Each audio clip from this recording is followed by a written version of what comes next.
Hello welcome friends. ఈ వీడియోలో వచ్చేసి మనం స్టార్టప్ ఫైనాన్స్ స్టార్టప్ ఫైనాన్స్కి సంబంధించి all study material MTPs RTPs past exam క్వశ్చన్స్ని డిస్కషన్ చేద్దాం. సో ఈ స్టార్టప్ ఫైనాన్స్లో వచ్చేసి నేను డిఫరెంట్ టైప్స్ ఆఫ్ మూవీస్ని నేను ఇంక్లూడ్ చేసుకుంటాను. ఓన్లీ వన్ మూవీతోని కంప్లీట్ చేయము. Now come to the point. First question, explain some of the innovative sources for funding a startup. So ఒక స్టార్టప్ని స్టార్ట్ చేయడానికి మీకు ఇన్నోవేటివ్ సోర్స్ ఆఫ్ ఫండ్స్ ఏమున్నవి అనేది మనం తెలుసుకోవాలి. First, how to finance a startup. మీరు స్టార్టప్ని స్టార్ట్ చేయాలంటే ఎట్లా? ఫస్ట్ ఎంటర్ప్రీనియర్స్ ఉంటారు, రైజ్ అమౌంట్స్. So why? వాడికి డబ్బులు కావాలి. ఎందుకోసం? To grow the business. So ఒక బిజినెస్ని గ్రో చేయాలంటే ఎంటర్ప్రీనియర్ వచ్చేసి ఫండ్స్ని రైజ్ చేయాలి. ఇప్పుడు ఎట్లా రైజ్ చేయాలి అనేది వాని యొక్క ఓన్ సోర్స్ ఉంటుంది. సో ఇక్కడ మనం ఆకాశమే హద్దురే మూవీని తీసుకుందాం. ఫస్ట్ మన హీరో వచ్చేసి సూర్య ఒక స్టార్టప్ని స్టార్ట్ చేయాలనుకుంటున్నాడు. ఏది? ఏరోప్లేన్ బిజినెస్కి సంబంధించినది. అండ్ అతనికి సంబంధించి మన హీరోకి ప్రాపర్ అమౌంట్స్ అనేది లేకుంటాయి. సో అతను వేరియస్ వెంచర్ క్యాపిటలిస్ట్ కోసం, వేరియస్ స్టార్టప్స్కి ఎవరైతే అమౌంట్స్ ఇస్తారో వాళ్ళ కోసం వెతుకుతుంటాడు. So here our hero is the entrepreneur and want to raise the amount and to grow the business. Next, how he can raise that. So various ఇన్వెస్టర్స్ని వెతుకుంటారు కదా.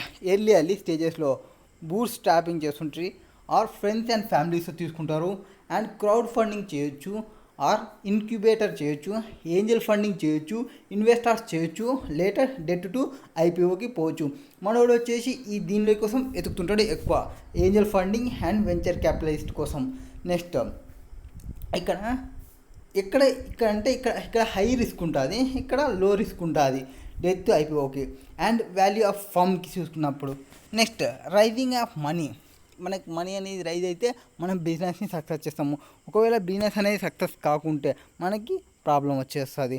నెక్స్ట్, ఇప్పుడు ఆన్సర్లోకి వస్తే, every startup needs access to capital, whether for funding product development కానీ, or acquiring machinery కానీ, and investment కానీ, or paying salaries to its employees. ఎందుకోసం ఫండింగ్ చేసుకుంటారు?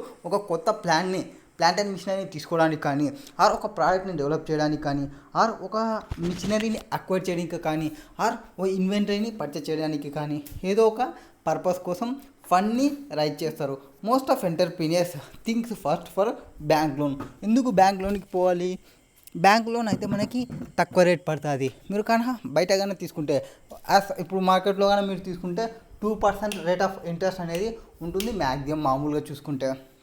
సో అట్లా 2% పే చేసే బదులు మీరు బ్యాంక్కి పోయినా అనుకోండి, తక్కువ రేట్ ఆఫ్ ఇంట్రెస్ట్ ఇస్తారు గవర్నమెంట్, బ్యాంక్ వాళ్ళు. So most of entrepreneurs think first bank. Loan has the primary source of money. However, to find out that bank are really least likely beneficiary for startups. So but banks ఏమంటారంటే స్టార్టప్స్కి loans ఇవ్వడానికి ముందుకు రారు.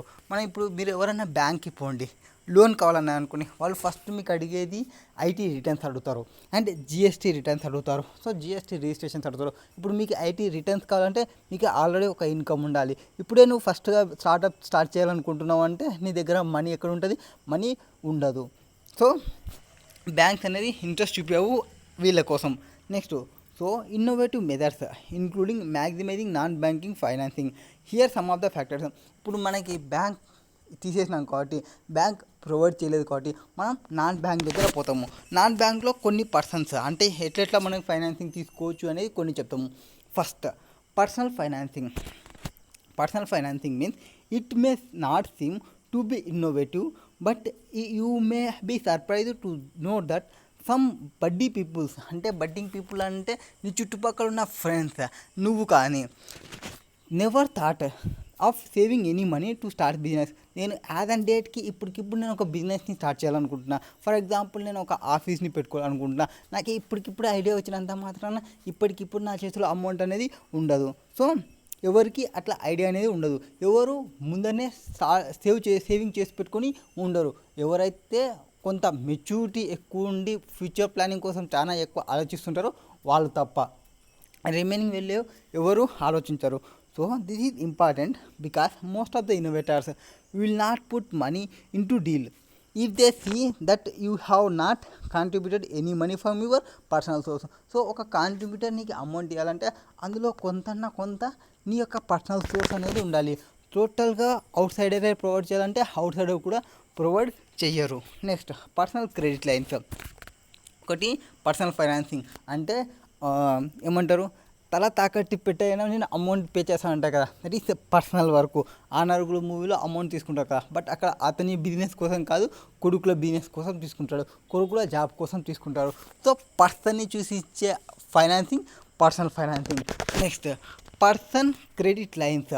Person credit lines అంటే నువ్వు చేస్తున్న ట్రాన్సాక్షన్స్ని base చేసుకొని, for example నువ్వు ఒక ఎంప్లాయీ అనుకోని, నీకు మంచి శాలరీ ఇన్కమ్ ఉందనుకోని, నీకు క్రెడిట్ కార్డ్స్ మంచిగా ఇస్తారు, డెబిట్ కార్డ్ మంచిగా ఇస్తారు, క్రెడిట్ కార్డ్స్ మంచిగా ఇస్తారు. That is credit line. నువ్వు చేసే ట్రాన్సాక్షన్ని బేస్ చేసుకొని ఇచ్చేదే క్రెడిట్ లైన్, నిన్ను నమ్మిచ్చేదే personal financing. That is once qualified for personal credit line based on one personal credit efforts. Credit cards are good examples of this. However, banks are very cautious while granting personal credit lines. They provide this facility only when the business has enough cash flows to repay the line of the credit. So bank ఎప్పుడైతే trust చేస్తుందో ఒక person అనేవాళ్ళు వాళ్ళ క్రెడిట్ని repay చేస్తారని, అప్పుడు మాత్రమే bank ఇవ్వడానికి రెడీగా ఉంటుంది. నెక్స్ట్ పర్సన్ నా వరకు నేను ట్రై చేయడం ఫస్ట్ పర్సనల్ ఫైనాన్సింగ్, నా క్రెడిట్ని చూసి ఇచ్చేది పర్సనల్ క్రెడిట్ లైన్. థర్డ్ది ఏమంటే ఫ్యామిలీ అండ్ ఫ్రెండ్స్. నాకున్న ఫ్యామిలీ ఎవరున్నారు, నాకున్న ఫ్రెండ్స్ ఎవరున్నారు. ఫ్రెండ్స్లో నీకు అందరు ఇస్తారంటే నో, ఫ్రెండ్స్లో అందరూ ఇవ్వరు. అండ్ ఇంకా నిన్ను డిస్కరేజ్ చేసే వాళ్ళే ఎక్కువ ఉంటారు, డిమోటివేట్ చేసే వాళ్ళే ఎక్కువ ఉంటారు. సో ఫ్రెండ్స్ ఫైనాన్సింగ్కి చాలా తక్కువగా ఉండండి. అండ్ ఫ్యామిలీ ఫైనాన్సింగ్ అంటే అమ్మ నాన్న, బాబాయ్ పిన్ని, అత్త మామ, ఇట్లా ఎవరో ఒకరు ఫైనాన్సింగ్ ప్రొవైడ్ చేయడం. That is those who are people who generally believes in, ని నమ్మే ఇచ్చేవాళ్ళు. సో వీళ్ళు రిలేటివ్స్. ఇక్కడ పర్సనల్ ఫైనాన్సింగ్లో నువ్వు బయట నుంచి తీసుకుంటావు. ఫ్యామిలీ అండ్ ఫ్రెండ్స్ నిన్ను నమ్మి, అంటే మా వాడు ఏదో పొడి చేస్తారో అనుకునే వాళ్ళు ఉండొచ్చు, వాళ్ళకి సంబంధించి without even thinking that your idea. నీ ఐడియా తెలియదు, నీ బిజినెస్ తెలియదు, ఏదన్నా ఉన్నది. నేను ఒకటి బిజినెస్ పెట్టుకోవాలనుకుంటున్నా అంటే ఎస్ దే విల్ ప్రొవైడ్, వాళ్ళ దగ్గర ఎంత ఉందో అంతవరకు ప్రొవైడ్ చేయగలరు. However the loan application to friends and relatives should always be in writing has a promissory note or otherwise. So maximum మీ ఫ్యామిలీ రిలేటివ్ దగ్గర అయితే జస్ట్ ప్రామిసరీ నోట్ని తీసుకుంటాము. Next peer to peer lending అంటే ఇప్పుడు నేను office పెట్టుకోవాలి అనుకున్నా, నా ఆఫీస్కి పియర్ లెండింగ్ అంటే నా ఫ్రెండ్స్లో కొంతమంది ఆల్రెడీ ఆఫీస్ పెట్టుకునే వాళ్ళని అడగడము, అట్లా ఎవరైతే నాకు ఈక్వలెంట్ పర్సన్స్ ఉంటారో వాళ్ళ దగ్గర నుంచి అమౌంట్ తీసుకోవడం. In this process group of people come together and lend money to each other. So వాళ్ళంతకే వాళ్ళు ముందరకు వచ్చి ఇద్దరు ముగ్గురు కలిసి బిజినెస్ని పెట్టుకోవడం, ఇద్దరు ముగ్గురు కలిసి ఫండింగ్ అరేంజ్ చేసుకోవడం. Peer to peer of to lending has been there or many years. Many small and ethnic business groups having similar faith or interest generally support each other. So ఒకరిని ఒకరు సపోర్ట్ చేసుకోవడం కోసం పెట్టుకునేదే peer lending. Next crowd funding అంటే is the use of small amounts of capital from large number of individuals to finance a new business initiatives. So మీరు కొన్ని Facebook దుకాణం open చేస్తుంటే కొన్ని స్టార్టప్స్కి సంబంధించినది ఫండింగ్ని రైజ్ చేస్తుంటాయి. మ్యాక్సిమం మన ఫండింగ్లు ఇప్పుడుగానే చూసుకుంటే సోషాలిటీ కింద అంటే వాళ్ళకి హెల్ప్ చేయనిక, వీళ్ళకి హెల్ప్ చేయనిక, వీళ్ళకి డొనేట్ చేయనిక, వాళ్ళకి డొనేట్ చేయనిక అని రైజ్ చేస్తుంటారు కదా. సో అట్లా రైజ్ చేసేటివి కొన్ని బిజినెస్ పర్పస్ కోసం రైజ్ చేసేటివి కూడా ఉంటాయి. అట్లాంటి వాళ్ళ దగ్గర నుంచి తీసుకోవడము. Next crowd funding makes use off easy accessibility of vast network of people through social media and crowd funding. So social media అంటే మనకి ఎవ్వీని ఎగ్జాంపుల్ తీసుకోవచ్చు. Crowd funding website to bring investors and entrepreneurs together. So investors ఎవరు ఉన్నారో ఇన్వెస్టర్స్ని and entrepreneurs ఎవరైతే start చేయాలనుకుంటున్నారో start చేసే వాళ్ళని ఒక దగ్గరికి తీసుకొచ్చేదే ఈ crowd funding. Next micro loans అంటే ఏమి, చిన్న loans. That is micro loans are small loans that are given by individual at a lower interest to new business ventures. So చిన్న బిజినెస్లు చేసుకోవాలనుకుంటున్నా అంటే లోన్స్ ఇచ్చేవాళ్ళు ఉంటారు కదా, వాళ్ళకి సంబంధించి. Thus loans can be issued by a single individual or aggregate across a number of individuals who each contribute a portion of total amount. So మనకి Allari Naresh movie ఉంటుంది, అతిలి హతి బాబు అనుకుంటా. సో వాడు మార్నింగ్లో వాళ్ళకంతా లోన్ ఇచ్చుకుంటా ఈవినింగ్లో కలెక్షన్ చేసుకోవడం ఆర్ ఒక రోజు ఇచ్చి మంత్లీ తర్వాత కలెక్ట్ చేసుకోవడం, ఇట్లా కలెక్ట్ చేసుకుంటారు కదా. చిన్న చిన్న లోన్స్ని ప్రొవైడ్ చేస్తుంటారు బిజినెస్ చేసుకునే వాళ్ళకి. దట్ ఈస్ మైక్రో లోన్స్ అంటాము. Next vendor financing. Vendor financing is a form of financing in which a company lends money of one of its customers so that he can buy product from the company itself. So vendor financing అంటే ఒక person for example ఇప్పుడు మీరు Tata motor వెహికల్ని purchase చేయాలనుకుంటున్నాను అనుకోండి.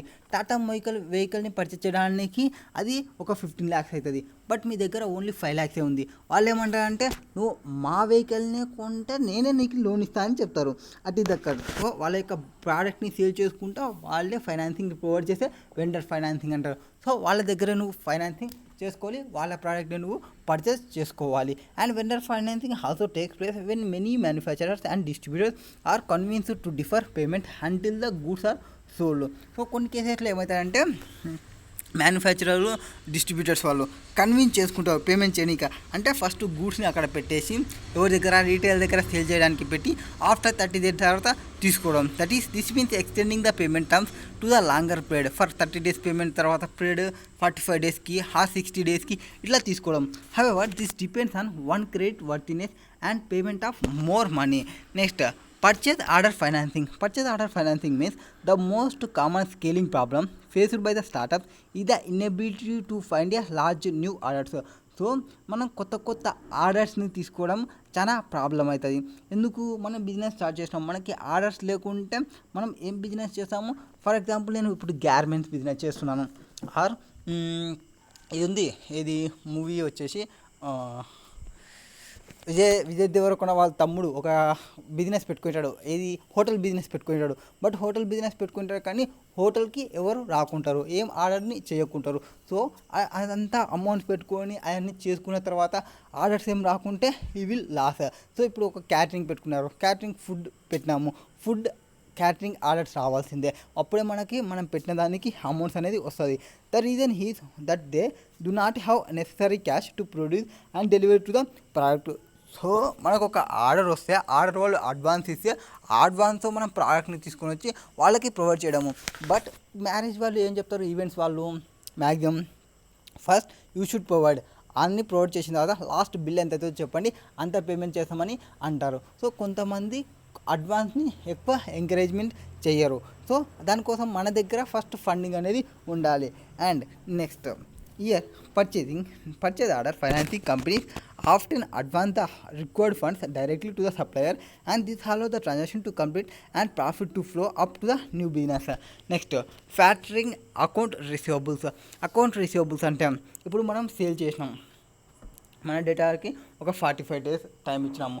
45 days ఇచ్చిన time తర్వాత మనకి అమౌంట్స్ అర్జెంట్ అవసరం వచ్చింది. అలాంటి కేసుల్లో ఏం చేస్తాము, ఈ ఏవైతే అకౌంట్ రిసీవబుల్స్నో వీటిని మనం ఫ్యాక్టరింగ్ చేయడము, అవి అట్లాంటి కేసెస్ అనమాట. In this method a facility is given to the seller who has sold the goods on credit to fund his receivables till the amount fully received. So when the goods are sold on credit, ఎప్పుడైతే మనం క్రెడిట్లో sale చేస్తే and credit పీరియడ్లో sale చేస్తే that is the date up to which payment shall be made. For example 6 months factor will pay most of the sold amount up to front and rest of the amount later. Therefore in this way startup can meet these day-to-day expenses ని meet కావడానికి మనం తక్కువగానే తీసుకోవచ్చు. So మొత్తం financing ఏమున్నాయి, ఒకటి నిన్ను నమ్మేది, that is personal financing, personal credit financing. నెక్స్ట్ది తర్వాత ఫ్యామిలీ అండ్ ఫ్రెండ్స్కి ఇవ్వడం, తర్వాత పియర్ టు పియర్ ఫండింగ్, తర్వాత క్రౌడ్ ఫండింగ్, తర్వాత మైక్రో లోన్స్, తర్వాత vendor financing, purchasing order financing, account రిసీవబుల్స్ని ఫ్యాక్టరింగ్ చేసుకోవడం. Next what do you mean by pitch presentation in context of startup business. Pitch presentation అంటే ఏమి, నీకు ప్రజెంటేషన్ చేస్తే pitch ఎక్కిపోవాలా, అదో మనోడు ప్రజెంటేషన్ ఇస్తున్నాడు ఈనాడికి పిచ్ ఎక్కిపోతుంది, that is pitch presentation. Just kidding yeah, it is not like that. Pitch presentation అంటే ఒక షార్ట్ అండ్ బ్రీఫ్ ప్రజెంటేషన్. అంటే నువ్వు ఏమైనా చెప్తే షార్ట్ అండ్ స్వీట్గా చెప్పమంటావు కదా, that is short and brief. అంటే లెస్ దెన్ ఒక 20 minutes నీకు టైం ఇచ్చి ఇన్వెస్టర్కి ఎక్స్ప్లెయిన్ చేసుకో నీ యొక్క ప్రోడక్ట్ ఏమి, నీ యొక్క స్టార్టింగ్ ఏమి, నువ్వు ఎట్లా స్టార్ట్ చేస్తావు, నువ్వు ఎక్కడ ఎండ్ చేస్తావు, నువ్వు ఎట్లా గ్రోన్ అప్ అవుతావు అనే నీ యొక్క బిజినెస్ గురించి చెప్పేది. దట్ ఈజ్ ఇన్వెస్టర్స్ వచ్చి నీ ముందు కూర్చుంటారు. సో అండ్ సో ప్రోడక్ట్ నేను ప్రొవైడ్ చేస్తున్నాను, సో అండ్ సో యూజెస్ ఉంటాయి, సో అండ్ సో డిఫెక్ట్స్ ఉంటాయి, సో అండ్ సో ప్రాబ్లమ్ వస్తే సో అండ్ సో దాంతో మనం కన్విన్సింగ్ చేసుకోవచ్చు, కవరప్ చేసుకోవచ్చు అనేది మనం వాళ్ళకి ప్రాపర్గా ఎక్స్ప్లెయిన్ చేస్తే వాళ్ళకి నచ్చితే వాళ్ళు ఇన్వెస్ట్మెంట్ చేస్తారు మన యొక్క ప్రోడక్ట్లో. So to investors explaining about the prospectus of the company and why they should invest into the startup business. So మనం ప్రోడక్ట్ని ఎక్స్ప్లెయిన్ చేసుకుంటా వాళ్ళు ఎందుకు ఇన్వెస్ట్మెంట్ చేయాలి అనేది మనం వాళ్ళకి చెప్పగలగాలి. ఎందుకు ఇన్వెస్ట్మెంట్ చేయాలి, ఇన్వెస్ట్మెంట్ చేస్తే మన దాంట్లో మంచి ప్రాఫిట్స్ వస్తాయి అనేది వాళ్ళకి అర్థమయ్యేలాగా చెప్పాలి. Next so pitch deck representation is a brief presentation basically using PowerPoint to provide business. So ఇది ఏం యూజ్ చేస్తారు, పీపీటీని యూజ్ చేస్తారు పిచ్ ప్రజెంటేషన్ని ప్రొడ్యూస్ చేయడానికి. Next since pitch deck representation is brief presentation, పీపీటీని యూజ్ చేస్తాము to a quick overview of business plan and convincing the investors to put some money into business. So వాళ్ళ యొక్క మనీని మన యొక్క బిజినెస్లో పెట్టడానికి, ఇన్వెస్ట్మెంట్ చేయడానికి మనం యూజ్ చేస్తాము వాళ్ళ యొక్క మనీ. కాబట్టి వాళ్ళు సాటిస్ఫై అయితేనే వాళ్ళు ఇన్వెస్ట్మెంట్ చేస్తారు. Next a quick review the pitch presentation can be made either doing face to face meeting or online meeting with potential investors. ఇక్కడ ఇన్వెస్టర్స్ ఎవరు ఉండాలి అంటే పొటెన్షియల్ ఇన్వెస్టర్స్ ఉండాలి. దానికి మనం ఎక్స్ప్లెయిన్ చేస్తే వాడు వావ్ సూపర్ బాగుంది అంటాడు, కానీ అమౌంట్ని ఇన్వెస్ట్మెంట్ చేయరు. పొటెన్షియల్ మీన్స్ నువ్వు చెప్పే ప్రోడక్ట్కి వాడు మనకి ఇన్వెస్ట్మెంట్ చేసేంత కేపబిలిటీ వానికి ఉండాలి. అట్లాంటి వాడి దగ్గరే నువ్వు ప్రజెంటేషన్ ప్రొవైడ్ చేయాలి. Now without having the money you can not explain anything about that persons. Here, potential customers and potential investors and partners and co-founders. Here, some of the methods have been highlighted below to how approach the pitch presentation. So pitch ప్రజెంటేషన్ని మనం ఎట్లా introduce చేసుకోవాలి, ఎట్లా చెప్పాలి అనే దానికోసం కొన్ని చెప్తున్నాము. ఫస్ట్ మనం ఏం చెప్పాలంటే ప్రజెంటేషన్ ఇచ్చినప్పుడు ఇంట్రడక్షన్ ఇవ్వండి. To start with first step is to given a brief account of yourself. నీ గురించి so and so person, so my name is Hari, I'm from here అనే మీ ఇంట్రడక్షన్ ఇచ్చుకోండి. అండ్ హూ ఆర్ యూ అనేది, and what are you doing అనేది, నువ్వెవరు నువ్వేం చేస్తున్నావు అనేది. But care should be taken to make it short and sweet. So అంతేకాని నువ్వు సోది మొత్తం చెప్పకాకు నీ గురించి, సార్ నేను బ్యాక్గ్రౌండ్ నుంచి వచ్చినాను, అక్కడి నుంచి వచ్చినాను, నేను ఇంత కష్టపడతాను, ఇవన్నీ వాళ్ళకి అవసరం లేదు. నువ్వేం చేస్తున్నావు అది షార్ట్ అండ్ స్వీట్లో చెప్పాలి. Next also use this opportunity to get your investors interested in your company. So వాళ్ళకి నీ కంపెనీలో ఇన్వెస్ట్మెంట్ చేసేంత ఇంట్రెస్ట్ని వాళ్ళకి క్రియేట్ చేయి. Once can also talk up most interesting facts about one's business as well as any huge milestones one may have achieved. Already నువ్వేమైనా achieve అయినావా, నువ్వు బిజినెస్లో ఏమైనా హ్యూజ్ మైల్ స్టోన్ నీకు క్రాస్ అయినావా, వాటన్నిటిని కూడా నువ్వు ఎక్స్ప్లెయిన్ చేయి. నెక్స్ట్ టీమ్, నిన్ను ఇంట్రడ్యూస్ చేసుకున్నావా, తర్వాత నీ టీమ్ని ఇంట్రడ్యూస్ చేయి. సో అంత person this person he is along we are associated firms, ఇట్లా నీ యొక్క టీమ్ని నువ్వు ఇంట్రడ్యూస్ చేసుకోయి. The next step he's to produce the audience the people behind the scenes. So behind the scenes ఎవరు ఉంటారు అనేది చెప్పాలి. The reason he that the investor will want to know the people who are going to make the product or service successful.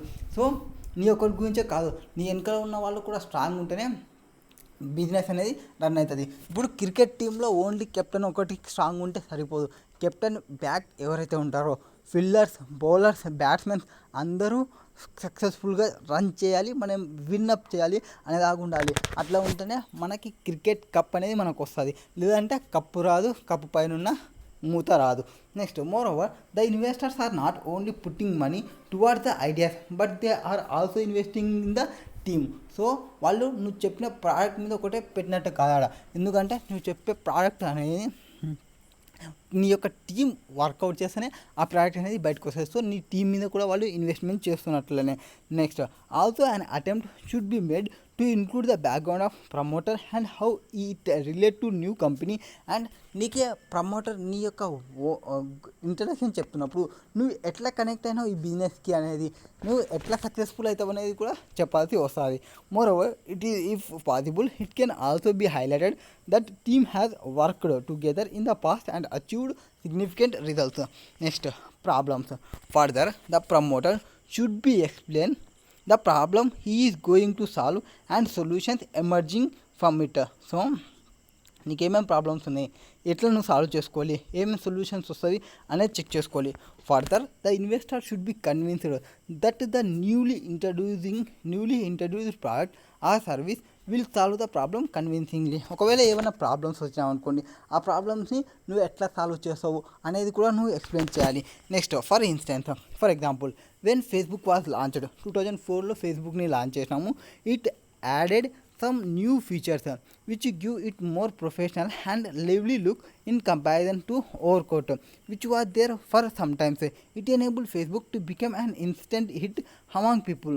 Further, customers have no privacy while using Orkut. So Orkut use చేస్తుంటే వాళ్ళకి privacy లేకుండా, so ఆ privacy దానిలో లేదు కాబట్టి Facebook వాళ్ళు ప్రైవసీతోని ఫేస్బుక్ని తీసుకొని వచ్చినారు. అండ్ ఫేస్బుక్ అనేది ఎవరికైనా పబ్లిక్లో పెట్టామంటే ఎవరికైనా పోతుంది. దానికోసమే దానిలో ఇంకా ఎక్కువ ప్రైవసీని తీసుకొని వచ్చి వాట్సాప్లోకి తీసుకొచ్చినాము. నెక్స్ట్ మన ఎగ్జాంపుల్లోకి తీసుకోవాలంటే ఆకాశమే హద్దులో మూవీలో వాళ్ళు మన హీరో ఏం చేస్తాడు, సో ప్రాబ్లం వస్తుంది, సో తీసుకోవాలి. ఏరోప్లేన్కి ఎక్కువ వెయిట్ ఉండకూడదు, వెయిట్ ఎక్కువ ఉంటే మనకి ఖర్చు ఎక్కువ అవుతుంది. వెయిట్ తక్కువ ఉండేలాగా చూసుకోవాలి, దాని డిజైన్ని తక్కువ ఉండేలాగా చూసుకుంటుంది, హైకి ఎదిగేలాగా చూసుకుంటుంది. సో నార్మల్ వాళ్ళని ఇందులో ఎక్కియాలన్నదే మెయిన్ థాట్, అదనమాట. Next however Facebook you can view A persons profile only if you had you to A list. So కొంతమంది కొన్ని ప్రైవసీని పెట్టుకోవచ్చు ఫేస్బుక్లో. నెక్స్ట్ ప్రాబ్లమ్స్ వచ్చినవా, తర్వాత solutions. It is very important to describe in the pitch presentation hand to how the company is planning to solve the problems.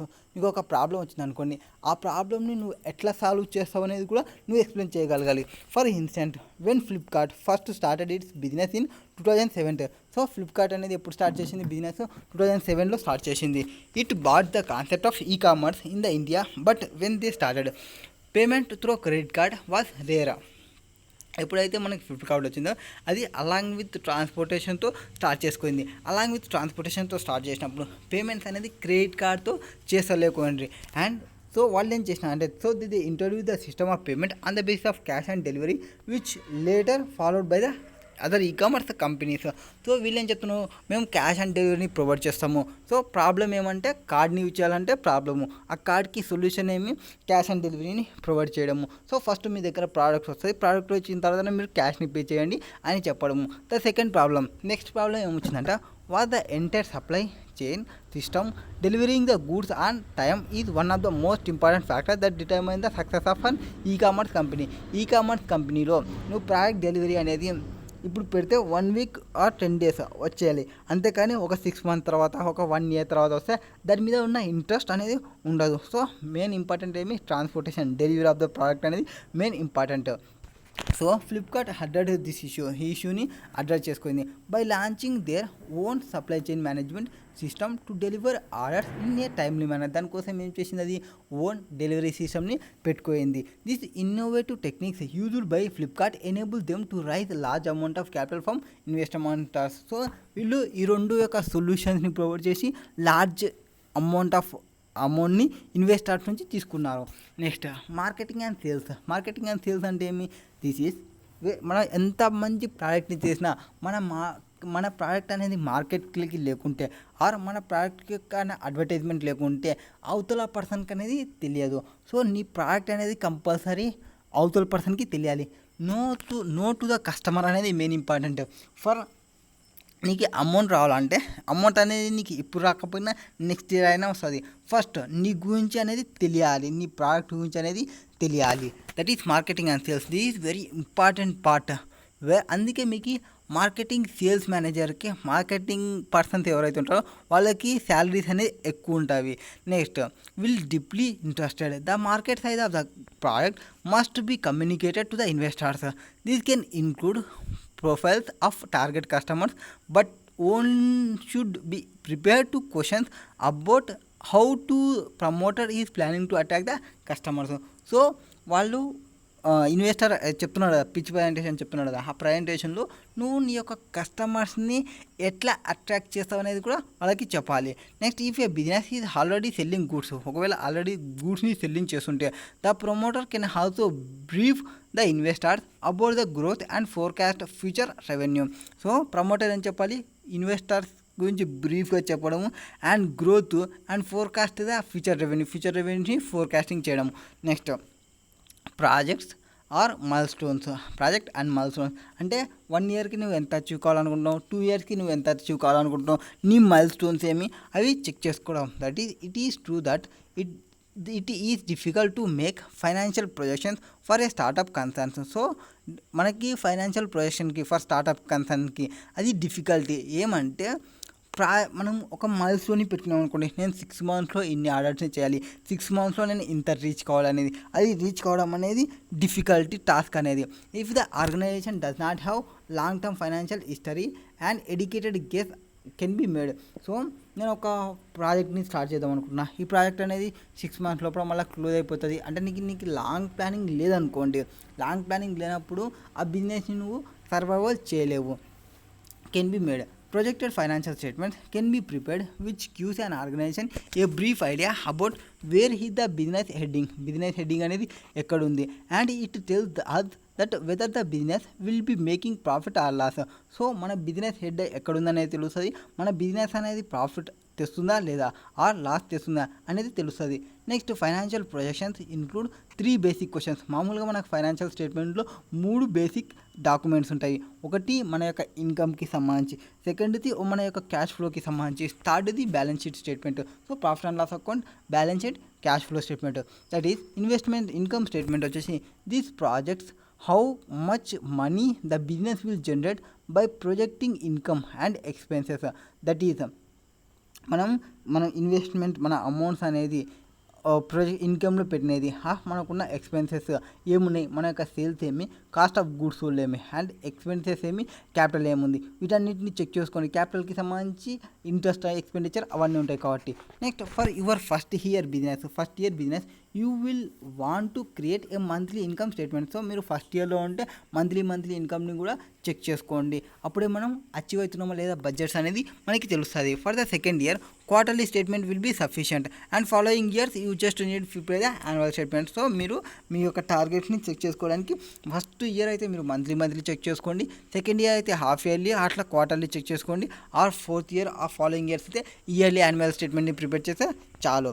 Next cash flow statement అంటే ఏమంటే a projected cash flow statement will be depict how much cash will be coming in to the business and out of that cash how much cash will be utilised into the business and at the end of the each period. So cash flow స్టేట్మెంట్లో ఏముంటుంది, నీకు ఎంత cash అనేది inflow అయింది, ఎంత cash అనేది outflow అవుతుంది, ఎంత నువ్వు యూటిలైజ్ చేసినావు బిజినెస్కి సంబంధించి అనేది తెలుసుకోవాలి. అండ్ మంత్లీగా, క్వార్టర్లీగా, యాన్యువల్లీగా ప్రిపేర్ చేసుకోండి. Can only tally it all up to show either a profit or loss. Next balance sheet. The balance sheet shows the business overall financing including assets, liabilities, equity. So నీ యొక్క assets ఏమున్నాయి, నీ యొక్క liabilities ఏమున్నాయి, నీ యొక్క equity ఏమున్నాయి, ఇవి తెలుసుకోవడానికి typically one will create an annual balance sheet for one of its financial projection. So financial ప్రొజెక్షన్కి సంబంధించి యాన్యువల్ బ్యాలెన్స్ షీట్ని ప్రిపేర్ చేసుకోవడం. Next competition. ఎవ్రీ బిజినెస్ అంటే నువ్వు ఇప్పుడు నీ యొక్క పిచ్ ప్రజెంటేషన్ ఇస్తున్నావు కదా, నీకు కాంపిటీషన్ నువ్వు ఎట్లా డీల్ చేస్తావు అనేది కూడా చెప్పాలి. That is every business organization has competition even if the product or service offered in a new and unique. నువ్వు ఎంత న్యూగా తీసుకురా, ఎంత యూనిక్గా తీసుకురా, నీకు ప్రోడక్ట్కి కంపల్సరీ కాంపిటీటర్స్ అనేవాళ్ళు ఉంటారు. So it is necessary to highlight in the pitch presentation has to how product or services are different from the competitors. నీ కాంపిటీటర్స్తో నువ్వు ఎంతవరకు డిఫరెన్స్ ఉందనేది నువ్వు కంపల్సరీగా హైలైట్ చేసి చెప్పాలి. సో అంత ప్రోడక్ట్ కదా సార్, ఆ ప్రోడక్ట్ యొక్క కాంపిటీటర్ ఇది కదా సార్, ఆ దాంతో కంపేర్ చేసుకుంటే మనకి కొంత యూనిక్ ఫీచర్ ఉంది అనేది నువ్వు ఎక్స్ప్లెయిన్ చేయాలి. Next if any of the competitor has been acquired, they completely details like name of the organization, acquisition prices, etc. should also be highlighted. So నువ్వు ఎగ్జాంపుల్ చెప్పేటప్పుడు ఫర్ ఎగ్జాంపుల్ మీరు Thums Up గురించి మీరు ఒక కోక్ రెడీ చేసినారు, ఇప్పుడు Thums Up అనేది అట్లుంది కదా సార్, స్ప్రైట్ గురించి చెప్తున్నాం అనుకోండి, స్ప్రైట్ అనేది కొంచెం లెమన్ కలిసి ఉంటుంది, కొంచెం సాల్టీగా ఉంటుంది కదా సార్, మనది ఫుల్ ఆఫ్ లెమన్ అనేది మనకి హెల్త్కి ఇంపార్టెంట్, హైడ్రేషన్ పవర్ని పెంచుతుంది, ఇట్లా మనం అడ్వర్టైజ్మెంట్ చేసుకోవచ్చు అనేది చెప్పాలి. Next business model. Model, super model. That is the term business model is a wide term of denoting core aspects of business, including purpose, business process, target. Denoting aspects year మన యొక్క business purpose ఏమి, మన యొక్క business process ఏమి, మన యొక్క target customers ఏమి, మన యొక్క ఆఫరింగ్స్ ఏమి, మన యొక్క స్ట్రాటజీస్ ఏమి, మన యొక్క ఇన్ఫ్రాస్ట్రక్చర్ ఏమి, మన యొక్క ఆర్గనైజేషన్ స్ట్రక్చర్ ఏమి, మన యొక్క సోర్సింగ్ ఏమి, మన యొక్క ట్రేడ్ ప్రాక్టీసింగ్ ఏమి, అండ్ మొత్తం మన యొక్క బిజినెస్ మోడల్ అంతా ఓసారి ఎక్స్ప్లెయిన్ చేయడము. Next further has per Investopedia a business model is the way in which a company generate revenue has make a profit from the company operation. So మనకి మళ్ళీ ఆకాశమే హద్దులే మూలేకి వస్తాయి. వీటన్నిటిని మనం హీరో వచ్చేసి మనకి చెప్తాడు. ఏమని చెప్తాడు? మన పర్పస్ ఏమి, మనం విమానంని తిప్పేది మన పర్పస్. బిజినెస్ ప్రాసెస్ ఏమి, మనం బడ్జెట్లో తీసుకొని రావాలని. మన యొక్క టార్గెట్ కస్టమర్ ఎవరు, target customer is not superior persons, not person ఎవరైతే నార్మల్ పర్సన్ ఉంటారో వాళ్ళు మన యొక్క target customers. And what are we offering, మనం నార్మల్ వాళ్ళకి ఏరోప్లేన్ని ఆఫరింగ్ చేస్తున్నాము. Next what are the strategies అంటే మనం తక్కువ కాస్ట్తో ప్రొవైడ్ చేయాలనుకుంటున్నాము. అందరూ నార్మల్ పీపుల్ అంతా మనకి వచ్చేస్తారు, అది మన స్ట్రాటజీ. నెక్స్ట్ ఇన్ఫ్రాస్ట్రక్చర్, మనకేమో ఇన్ఫ్రాస్ట్రక్చర్స్ ఉన్నాయి, మనం ఏజెన్సీని యూజ్ చేయకుండా మనమే ఓన్గా మన వాళ్ళే ఓన్గా బుక్ చేసుకునేలాగా ప్రొవైడ్ చేయడము. నెక్స్ట్ ఆర్గనైజేషన్ స్ట్రక్చర్ ఎట్లుంటుంది, ఆర్గనైజేషన్ స్ట్రక్చర్ అంటే మనం మన యొక్క ఏరోప్లేన్లో కాస్ట్లీ ఫుడ్ని అలో చేయము అట్లా. నెక్స్ట్ సోర్సింగ్ ఏమంటే జాయింట్ వెంచర్ క్యాపిటలిస్ట్తో మాట్లాడుకుంటాము. అండ్ ఓన్ ఫండ్ అనేది చాలా తక్కువ ఉందని చెప్పడము.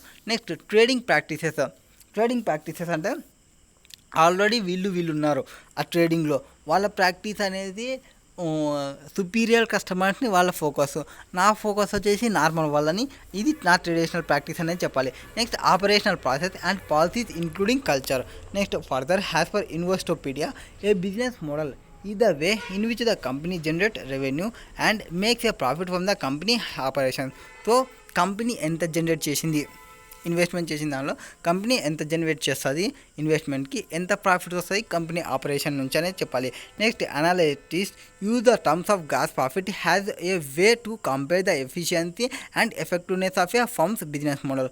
సో గ్రాస్ ప్రాఫిట్లో చూసుకుంటే వేలో కంపేర్ చేయండి, మన యొక్క ఎఫిషియన్సీ ఏముంది, మన యొక్క ఎఫెక్టివ్నెస్ ఏముంది బిజినెస్ మోడల్లో. Next gross profit is calculated by subtracting the cost of goods sold. మనకి జీపీ అనేది ఎట్లా వస్తుంది, జీపీ ఎట్లా వస్తుంది, minus cost of goods sold చేస్తే మనకి జీపీ అనేది వస్తుంది.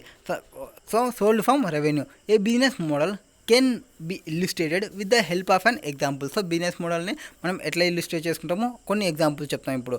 They are two companies, company A ఉంది, కంపెనీ బి ఉంది. Company A, company B, okay. Both the companies rent movies physically.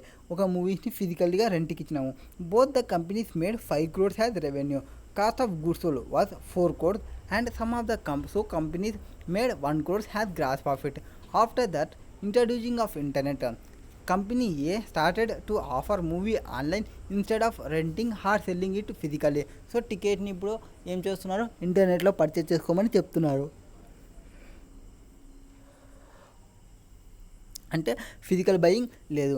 Next this change affected business model of a company A positively and revenue is still 5 crores, but the significant part of the cost of goods sold is now 2 crores.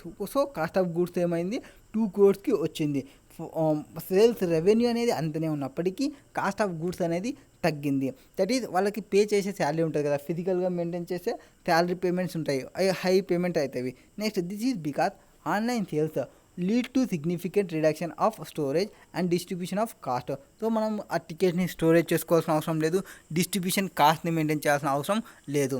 Next so the gross profit will be increase from 20 to 30%.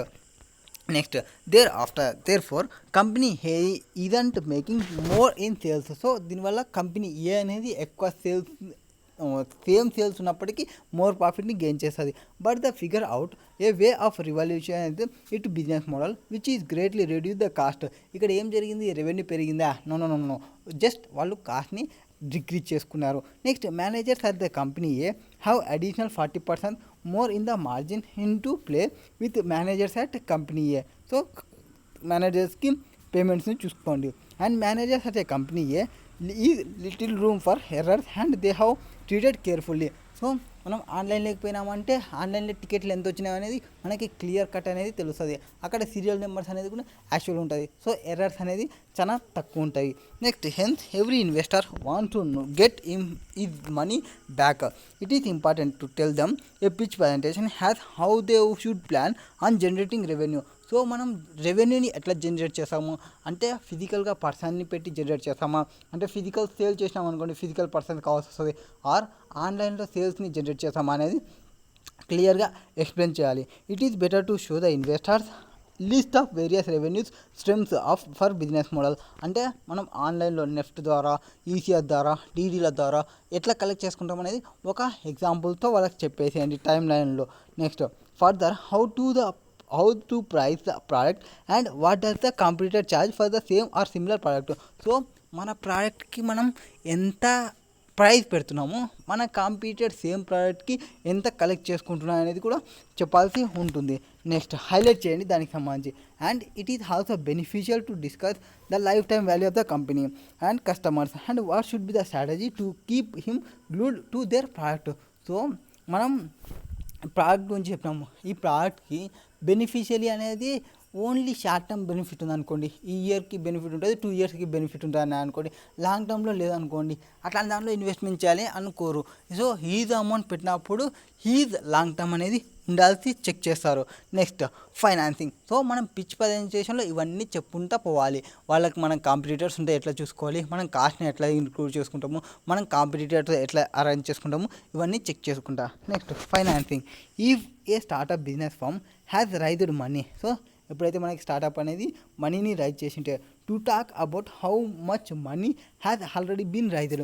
So ఇప్పుడు నువ్వు ఇన్వెస్టర్కి చెప్పేటప్పుడు sir నేను already వేరే venture వాళ్ళతో కొంత అమౌంట్ని rise చేసుకున్నా టు స్టార్టప్కి అనేది కూడా అది చెప్పాలి. ఎందుకంటే వేరే వాళ్ళు ఎవరైనా ఇన్వాల్వ్ అయి ఉంటే వీళ్ళ కాంపిటీటర్ అయితే వాళ్ళకి యాక్సెప్ట్ చేయరు కొంతమంది. So it is preferably to talk about how much money has already raised. So already నువ్వు ఎంత రైజ్ చేసినావు అనేది వాళ్ళకి చెప్పాలి. Next who invested money in to the business and ఎవరు ఇన్వెస్ట్మెంట్ చేసినా అనేది కూడా చెప్పాలి. Next how what they did about it been accomplished with the help of the minimum funding that the company has managed to raised. So already నువ్వు raise చేసినా అంటున్నావు కదా, ఆ రైజ్ చేసినది నువ్వు ఎట్లా యూటిలైజ్ చేసుకున్నావు, నీకు రైజ్ చేయడానికి అమౌంట్స్ ఎవరు ఇచ్చినారో ఎంత అమౌంట్స్ ఇచ్చినారో వాళ్ళకి ఏమన్నా బెనిఫిట్ని ప్రొవైడ్ చేసినావా అవన్నీ మనం ఎక్స్ప్లెయిన్ చేయాల్సి ఉంటుంది. Next financing. అండ్ తర్వాత how much amount accomplished with the help of minimum funding by the company and manage the raise. So నువ్వు ఎంత అమౌంట్ని నీ ఓన్ క్యాపిటల్తో నువ్వు మేనేజ్ చేయగలిగినావు, ఎంత అమౌంట్ని నువ్వు ఫైనాన్సింగ్ని తీసుకున్నావు. ఒకవేళ ఫైనాన్సింగ్ తీసుకుంటే ఎంత అమౌంట్ ఆఫ్ ఫైనాన్సింగ్ అనేది అవుట్ సైడ్ నుంచి తీసుకున్నావు, ఎంత ఫైనాన్సింగ్ ఆఫ్ మనీ అనేది నువ్వు దగ్గర వాళ్ళతో తీసుకున్నావు అది చెప్పాలి. Next it is true that investors like to see entrepreneurs who have invested their own money and it is if a promoter is pitching to raise capital he show list of how much he looking to raise and how to intended use for the funds. ఒకవేళ నువ్వు pitch ప్రజెంటేషన్లో only ఒక పర్సన్తో కన్నా కాకుంటే నీకు ఎక్కువ amounts కావాల్సి ఉంటే నీకు ఎంత అమౌంట్ కావాలి, ఎవరెవరు ఇన్వెస్టర్స్ నుంచి నువ్వు రైజ్ చేయాలనుకుంటున్నావు అంటే ఫర్ ఎగ్జాంపుల్ మీకు investors different types of investors ఉంటారు అండ్ ఒక్కొక్కరు ఒక్కొక్క సోర్సింగ్లో ఇస్తుంటారు, ఒక్కొక్కరు ఒక ఇంట్రెస్ట్ రేట్లో, ఒక్కొక్కరు ఒక్కొక్క టర్మ్స్లో ఇస్తుంటారు. సో వాళ్ళ యొక్క రైజ్ అండ్ వాళ్ళకి నువ్వు ఎంత ఇంటెండెడ్ యూజ్ ఎంత ఫండ్ని యూజ్ చేసుకోవాలనుకున్నావు ఈచ్ ఫండింగ్ నుంచి అనేది ఎక్స్ప్లెయిన్ చేయాలి. Next explain the advantages of bringing venture capital in the company. So మీరు వెంచర్ క్యాపిటల్ని కంపెనీలోకి తీసుకొని రావడం వల్ల ఏమేమి బెనిఫిట్స్ ఉంటాయి అనేది చెప్పాలి. అంటే bringing venture capital in the company, venture క్యాపిటల్ని కంపెనీలోకి కానీ తీసుకొని వస్తే అడ్వాంటేజెస్ ఏమంటే first it injecting long term financing which provide solid capital base. So ఎవరైతే వెంచర్ క్యాపిటలిస్ట్ వస్తారో వాళ్ళు షార్ట్ టర్మ్ కోసం రారు, ఆల్వేస్ లాంగ్ టర్మ్ కోసం వస్తారు. ఈరోజు అమౌంట్ ఇచ్చి రేపు సెకండ్ థర్డ్ డే ఆగి నీకు అమౌంట్ని బ్యాక్ అడిగేవారు ఉండరు. వాళ్ళు almost long term equity finance వాళ్ళే ఉంటారు, which provides a solid capital base for future growth కోసం. Next, the venture capitalist is a business partner sharing both the risk and rewards.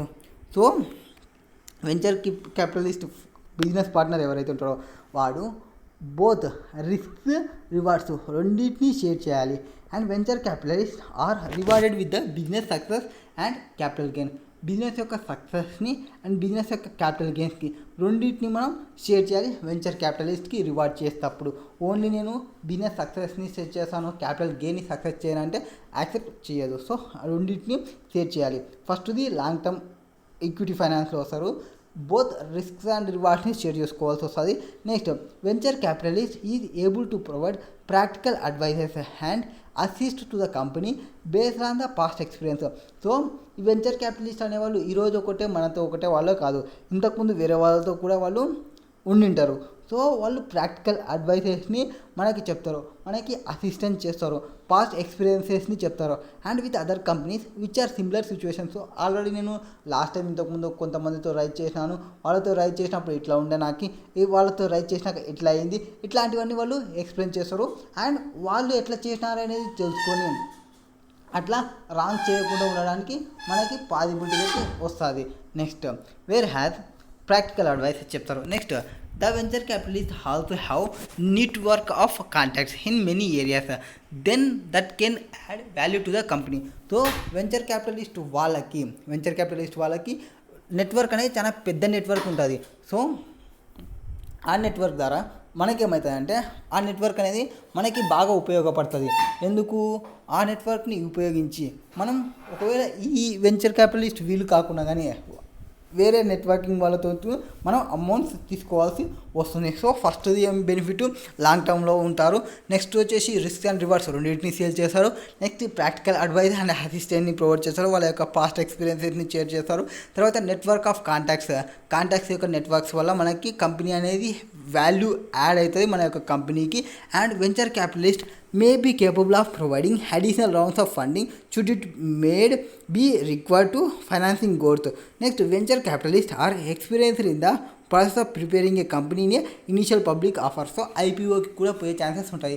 IPO కంటే ఏమి, ఇనీషియల్ పబ్లిక్ ఆఫర్కి. సో పబ్లిక్ దగ్గర కూడా మనీస్ని rise చేసుకుంటారు. And రైజ్ని చేసి వాళ్ళు షేర్స్గా ఆ స్టాక్స్ ఆఫ్ ఎక్స్చేంజ్లో పెట్టడము, ఆర్ ఓవర్సీస్ స్టాక్ ఎక్స్చేంజ్లో పెట్టడము, అండ్ సచ్ యాజ్ నాస్డిక్ అట్లాంటిలో పెట్టే ఛాన్సెస్ కూడా ఉంటుంది. అప్పుడు మనకి రిస్క్ అనేది తగ్గుతుంది. Next, they can also facilitate trade sales. So ఇవన్నీ బెనిఫిట్స్ అనేది వస్తుంది. ఒకటి ఐపీఓకి పోవడం, ఒకటి ట్రేడ్ సేల్కి పోవడం, ఒకటి నెట్వర్క్ కాంటాక్ట్ ఉంటుంది వాళ్ళకి.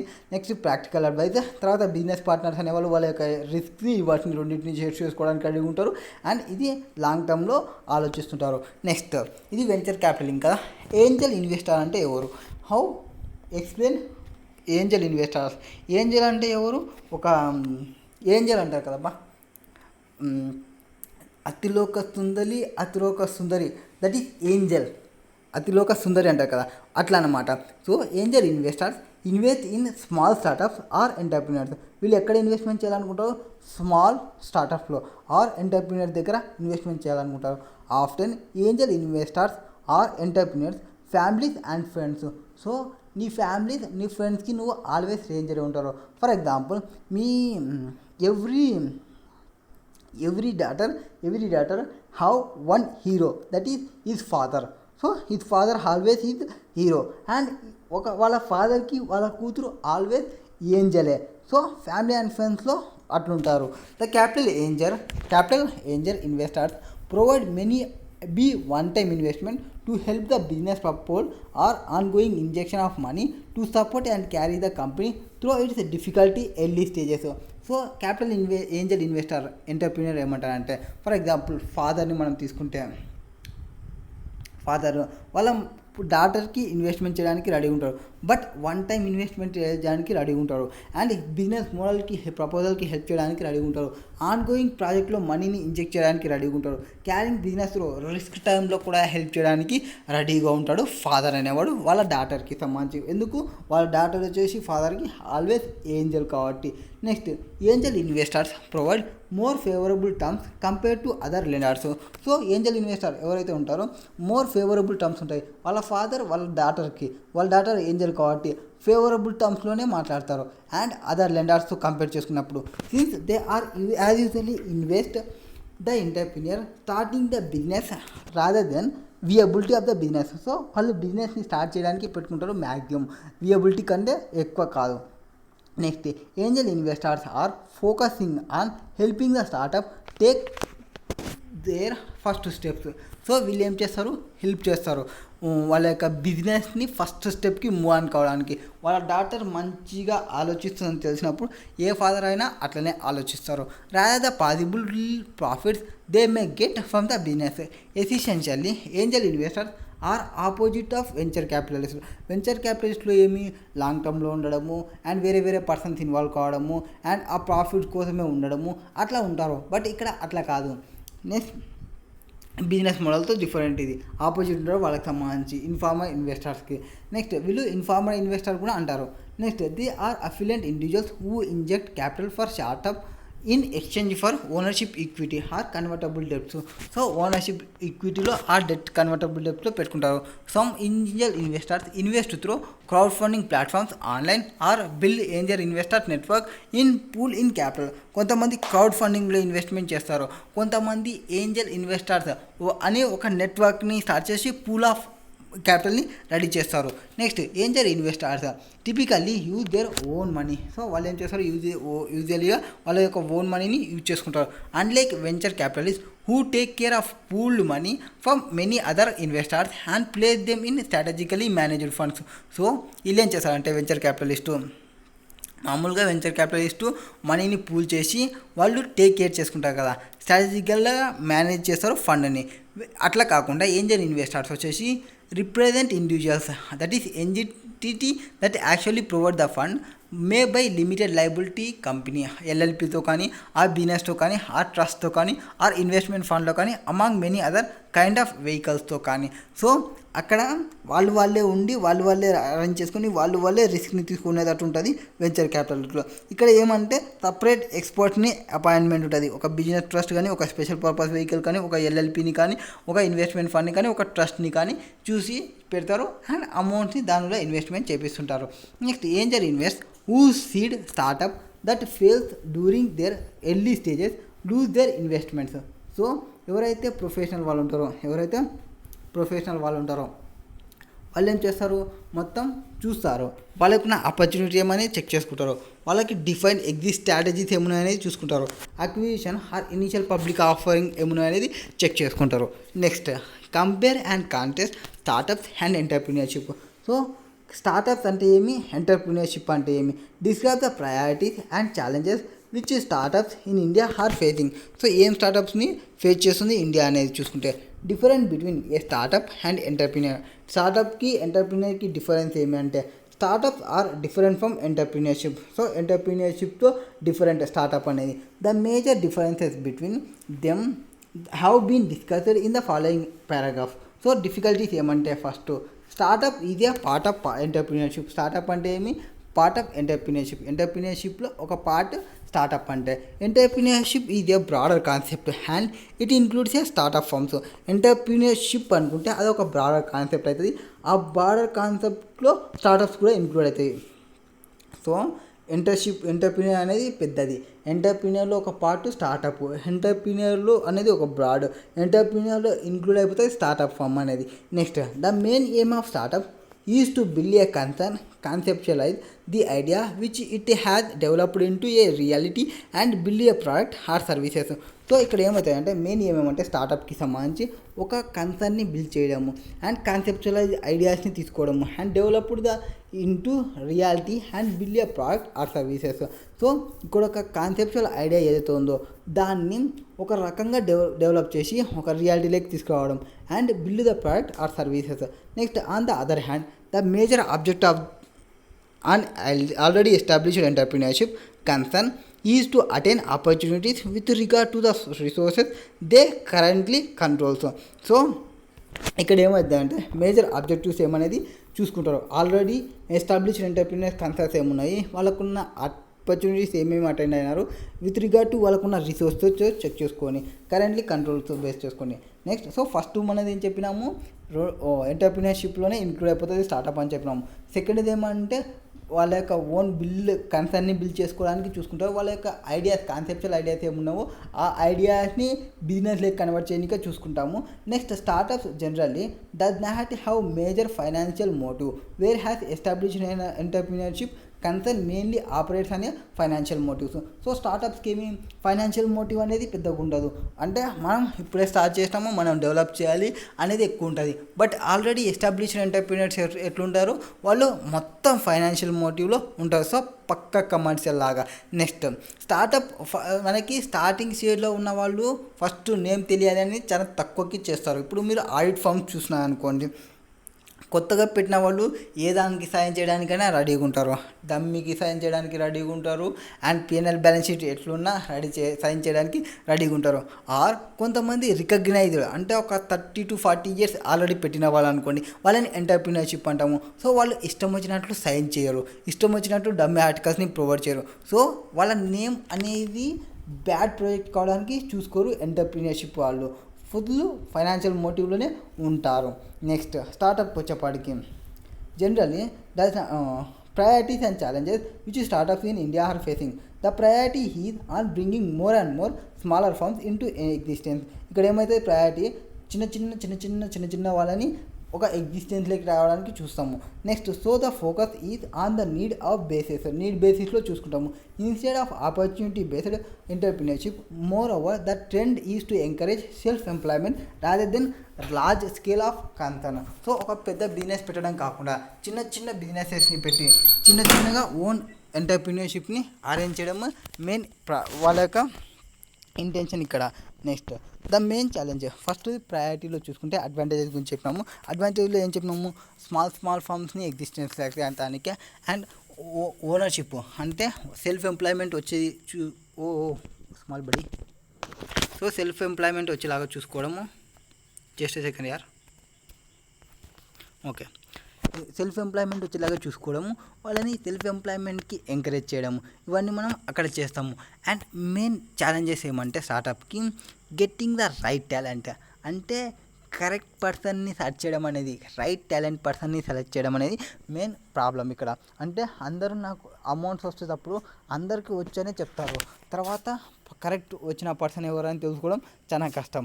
Next had scarcity of skilled work force can hinder the chances of startup organization growth and development. So further startups had to comply with numerous regulations which escalate its cost. It leads to further delaying the chances of break even or even earning of some profits. So main challenge ఏమంటే startup ఫర్మ్స్కి right టాలెంట్ని select చేసుకోవడం ఒకటి, and paucity of skill work ఫోర్స్ని తీసుకొని రావడం ఒకటి, Indian the chances of startup organisation growth and development. Further startup had to comply with numerous regulations. So startup వాళ్ళు న్యూమరస్ రెగ్యులేషన్స్ని ఫాలో కావాల్సి వస్తుంది, వాళ్ళకి ఎస్కలేషన్ కాస్ట్ అనేది పెరిగిపోతుంది. So it leads to further delaying the chances of break even or even earnings of some profits amount of profits. Next question, explain the various stages of capital funding. Various stages ఏముంటాయి capital ఫండింగ్లో అంటే మనకి stages of venture capital ఫండింగ్లో stages. First మనం agriculture చేస్తున్నాం అనుకోండి. So for example మీరు ఈ వరకు అగ్రికల్చర్ చేస్తున్నాం అనుకోండి. అగ్రికల్చర్ చేయాలంటే ఏం చేయాలి, ఫస్ట్ సీడ్స్ని మనం ల్యాండ్లో వేయాలి. కల్టివేట్ చేయడానికి ల్యాండ్లో వేస్తే అది కొంచెం వరకు బయటకు వస్తుంది. అండ్ ఆ ప్రోడక్ట్ అనేది బయటకు వచ్చిన తర్వాత ఆ ప్రోడక్ట్ని మనం కట్ చేయడము, మనకు కావాల్సినట్టు మ్యానుఫ్యాక్చరింగ్ చేయడము అవి చేయాల్సి వస్తుంది. అండ్ తర్వాత వన్స్ ఆ ప్రోడక్ట్ కట్ చేసి మనకు కావాల్సినట్టు రెడీ చేయడానికి చేసిన తర్వాత ఆ ప్రోడక్ట్ అనేది రెడీ ఫర్ సేల్కి రెడీ అవుతుంది. రెడీ ఫర్ సేల్ అయినాక ఇప్పుడు దాన్ని మార్కెట్లోకి తీసుకొని పోవాల్సి వస్తుంది. మార్కెట్లోకి తీసుకొని పోవాల్సి వచ్చినప్పుడు ఆ మార్కెట్కి ఏవైతే ఎక్స్పాన్షన్ చేసుకోవాలో మనీ కావాల్సి వస్తుంది కదా. ఇంతవరకు ప్రొడ్యూస్ చేయడానికి టైం అయింది అండ్ ఫినిష్డ్ గుడ్స్ రెడీ అయింది. ఫినిష్డ్ గుడ్స్ని మార్కెటింగ్ చేయాలి. మార్కెటింగ్ చేసిన తర్వాత మనం సేల్ చేయాల్సి వస్తుంది. సో జనరల్ పబ్లిక్ దగ్గర పోవాల్సి వస్తుంది. ఇవి డిఫరెంట్ స్టేజ్లో మనం ఇప్పుడు పోతాము. సో ఫస్ట్ వెంచర్ క్యాపిటల్ ఫైనాన్సింగ్లో వేరియస్ స్టేజెస్లో ఫస్ట్ స్టేజ్ వచ్చేసి seed money. So low level financing need to new idea. So new idea ఉందనుకోండి, మనకి లో లెవెల్ ఇంట్రెస్ట్ రేట్తో ప్రొవైడ్ చేసే వెంచర్ క్యాపిటలిస్ట్ని చూసుకోవాలి. ఒకవేళ మన బిజినెస్ అనేది సక్సెస్ కాలేదనుకోండి, హై ఇంట్రెస్ట్ రేట్ ఉందనుకోండి, చాలా రిస్క్స్ పడతాము. సో మనం లో ఫైనాన్సింగ్కి పోవాలి. Next startup. Every stage firm need funding for expenses associated with the marketing and developed product. So every stage of ఫామ్స్లో ఫండింగ్ అనేది మనకు కావాల్సి వస్తుంది. ఎక్స్పెన్సెస్ అనేది అసోసియేట్ అంటే మనం మార్కెట్కి మనం ప్రోడక్ట్ని డెవలప్మెంట్ చేయడానికి అన్నిటికీ అసోసియేట్ అంటవి. నెక్స్ట్ ఫస్ట్ రౌండ్ ఏమంటే, so first seed of money చేసినాము, తర్వాత స్టార్ట్అప్ చేసినాము, తర్వాత first round every sales, early sales and manufacturing funds. So sales చేయడము, మ్యానుఫ్యాక్చరింగ్ చేయడం అనేది మనకి ఫస్ట్ రౌండ్కి వస్తుంది. సెకండ్ రౌండ్కి వచ్చేసి దానికి వర్కింగ్ క్యాపిటల్ కావాల్సి వస్తుంది కదా. సో మ్యానుఫ్యాక్చరింగ్ చేసినాక ఫినిష్డ్ ప్రోడక్ట్కి ఆ ప్రోడక్ట్ని సెల్లింగ్ చేయడానికి మనకి వర్కింగ్ క్యాపిటల్ కావాల్సి వస్తుంది. So working capital or early stage companies that are selling the product but not at turning into profits. So ప్రోడక్ట్ని సెల్లింగ్ చేయడానికి రెడీగా ఉన్న ప్రోడక్ట్కి అప్పటికేమో మనకి ప్రాఫిట్ ఏమీ రాదు. ప్రోడక్ట్ రెడీగా ఉంది అంతే, ఏం సేల్ చేయాలనుకున్నామో ఆ సెల్లింగ్ ప్రోడక్ట్ అనేది రెడీగా ఉంది. సో అది సేల్ చేసేంత వరకు మనకి ప్రాఫిట్ అనేది రాదు. Next also called mezzanine financing. So third round ఏమంటామంటే ఇంకోటి మెగనైజ్ ఫైనాన్సింగ్ అనొచ్చు. దట్ ఈస్ మెక్డొనాల్డ్స్ అనేది గుర్తుపెట్టుకోండి. This expansion money for new profitable company. So McDonald's వాళ్ళు ఏం చేస్తారు, మెక్డొనాల్డ్స్ పిజ్జాలు అవి రెడీ చేస్తుంటారు. వాటితో పాటుగా కొత్త బిజినెస్ నేమ్స్ని కూడా ఇన్వెస్ట్ చేసుకుంటారు న్యూ ప్రాఫిటబుల్ వేకి చెక్ చేసుకోవడానికి. నెక్స్ట్ ఫోర్త్ స్టేజ్, ఇది also call as bridge financing. So venture క్యాపిటలింగ్కి ఫోర్త్ స్టేజ్కి వస్తే ఏమంటాము, బ్రిడ్జ్ ఫైనాన్సింగ్ అంటాము. వీళ్ళకి ఇప్పుడు పబ్లిక్కి పోయినాం కాబట్టి it intense to finance the going public process. So మనం పబ్లిక్ ప్రాసెస్కి పోవడానికి అంటే మన ప్రోడక్ట్ రెడీ అయింది, బిజినెస్ మ్యాన్ నుంచి పబ్లిక్ పర్సన్కి పోవడానికి ఒక బ్రిడ్జ్ అనేది నీకు కావాలి. సో ఆ బ్రిడ్జ్ ఫైనాన్సింగ్. అట్లానే మీరు నేషనల్ హైవే బ్రిడ్జ్ ఉంటుంది సార్, ఆ బ్రిడ్జ్కి కన్స్ట్రక్షన్ చేయడానికి తీసుకునే బ్రిడ్జ్ ఫైనాన్సింగ్ అని రాసేవాళ్ళు, అట్లా రాయకండి. Next question number 7th. What is there in 7th question? Discuss bootstrapping as a mode of financing for startup. So bootstrapping అంటే ఏమి, ఇందులో మోడ్ ఆఫ్ ఫైనాన్సింగ్ ఎట్లుంటుంది అనేది చెప్పాలి. బూట్ స్ట్రాపింగ్ అంటే first of all an individual is said to be bootstrapping when he or she attempts to found and build a company for personal finance or from a operating revenue of new company. bootstrapping అంటే ఏమంటారు, నీ యొక్క బూస్ట్ని strapping చేసుకోవడం. So every energy అదేమంటారు advertisement, every energy has secret, Boost is the secret of my energy అంటారు కదా. So వాళ్ళు ఏం చేస్తారంటే ఎవరికైతే ఎనర్జీ ఉందో వాళ్ళందుకే వాళ్ళు అటెంప్ట్ చేస్తారు first found and build company from personal finance are from operating revenues of a new company. So మీరు న్యూ కంపెనీని పోవాలనుకుంటే ఎగ్జిస్టింగ్ ఫర్మ్కి సంబంధించిన ప్రాఫిట్స్ ఏమో వాటిని బేస్ చేసుకొని, ఆర్ మీరు కొత్త బిజినెస్ పెట్టుకోవాలనుకుంటే మీ యొక్క పర్సనల్ ఫైనాన్సింగ్ని ఫస్ట్ చూసుకుంటాము. And company mistake made by most founders ఈ that they make unnecessary expenses towards marketing, offices and equipment that cannot really afford. So స్టార్టింగ్లో మనకు బాగా తెలియాలని మార్కెటింగ్ చేసుకోవడానికి ఎక్కువ ఎక్స్పెండిచర్ పెట్టుకుంటారు. అండ్ కొన్ని ప్లాన్స్కి అఫోర్డబుల్ కానీ ప్లాన్స్ ఏవైతే ఉంటావో వాటికి ఇన్వెస్ట్మెంట్ చేసుకోవడము, ఇట్లాంటి కేసెస్ ఉంటాయి కదా.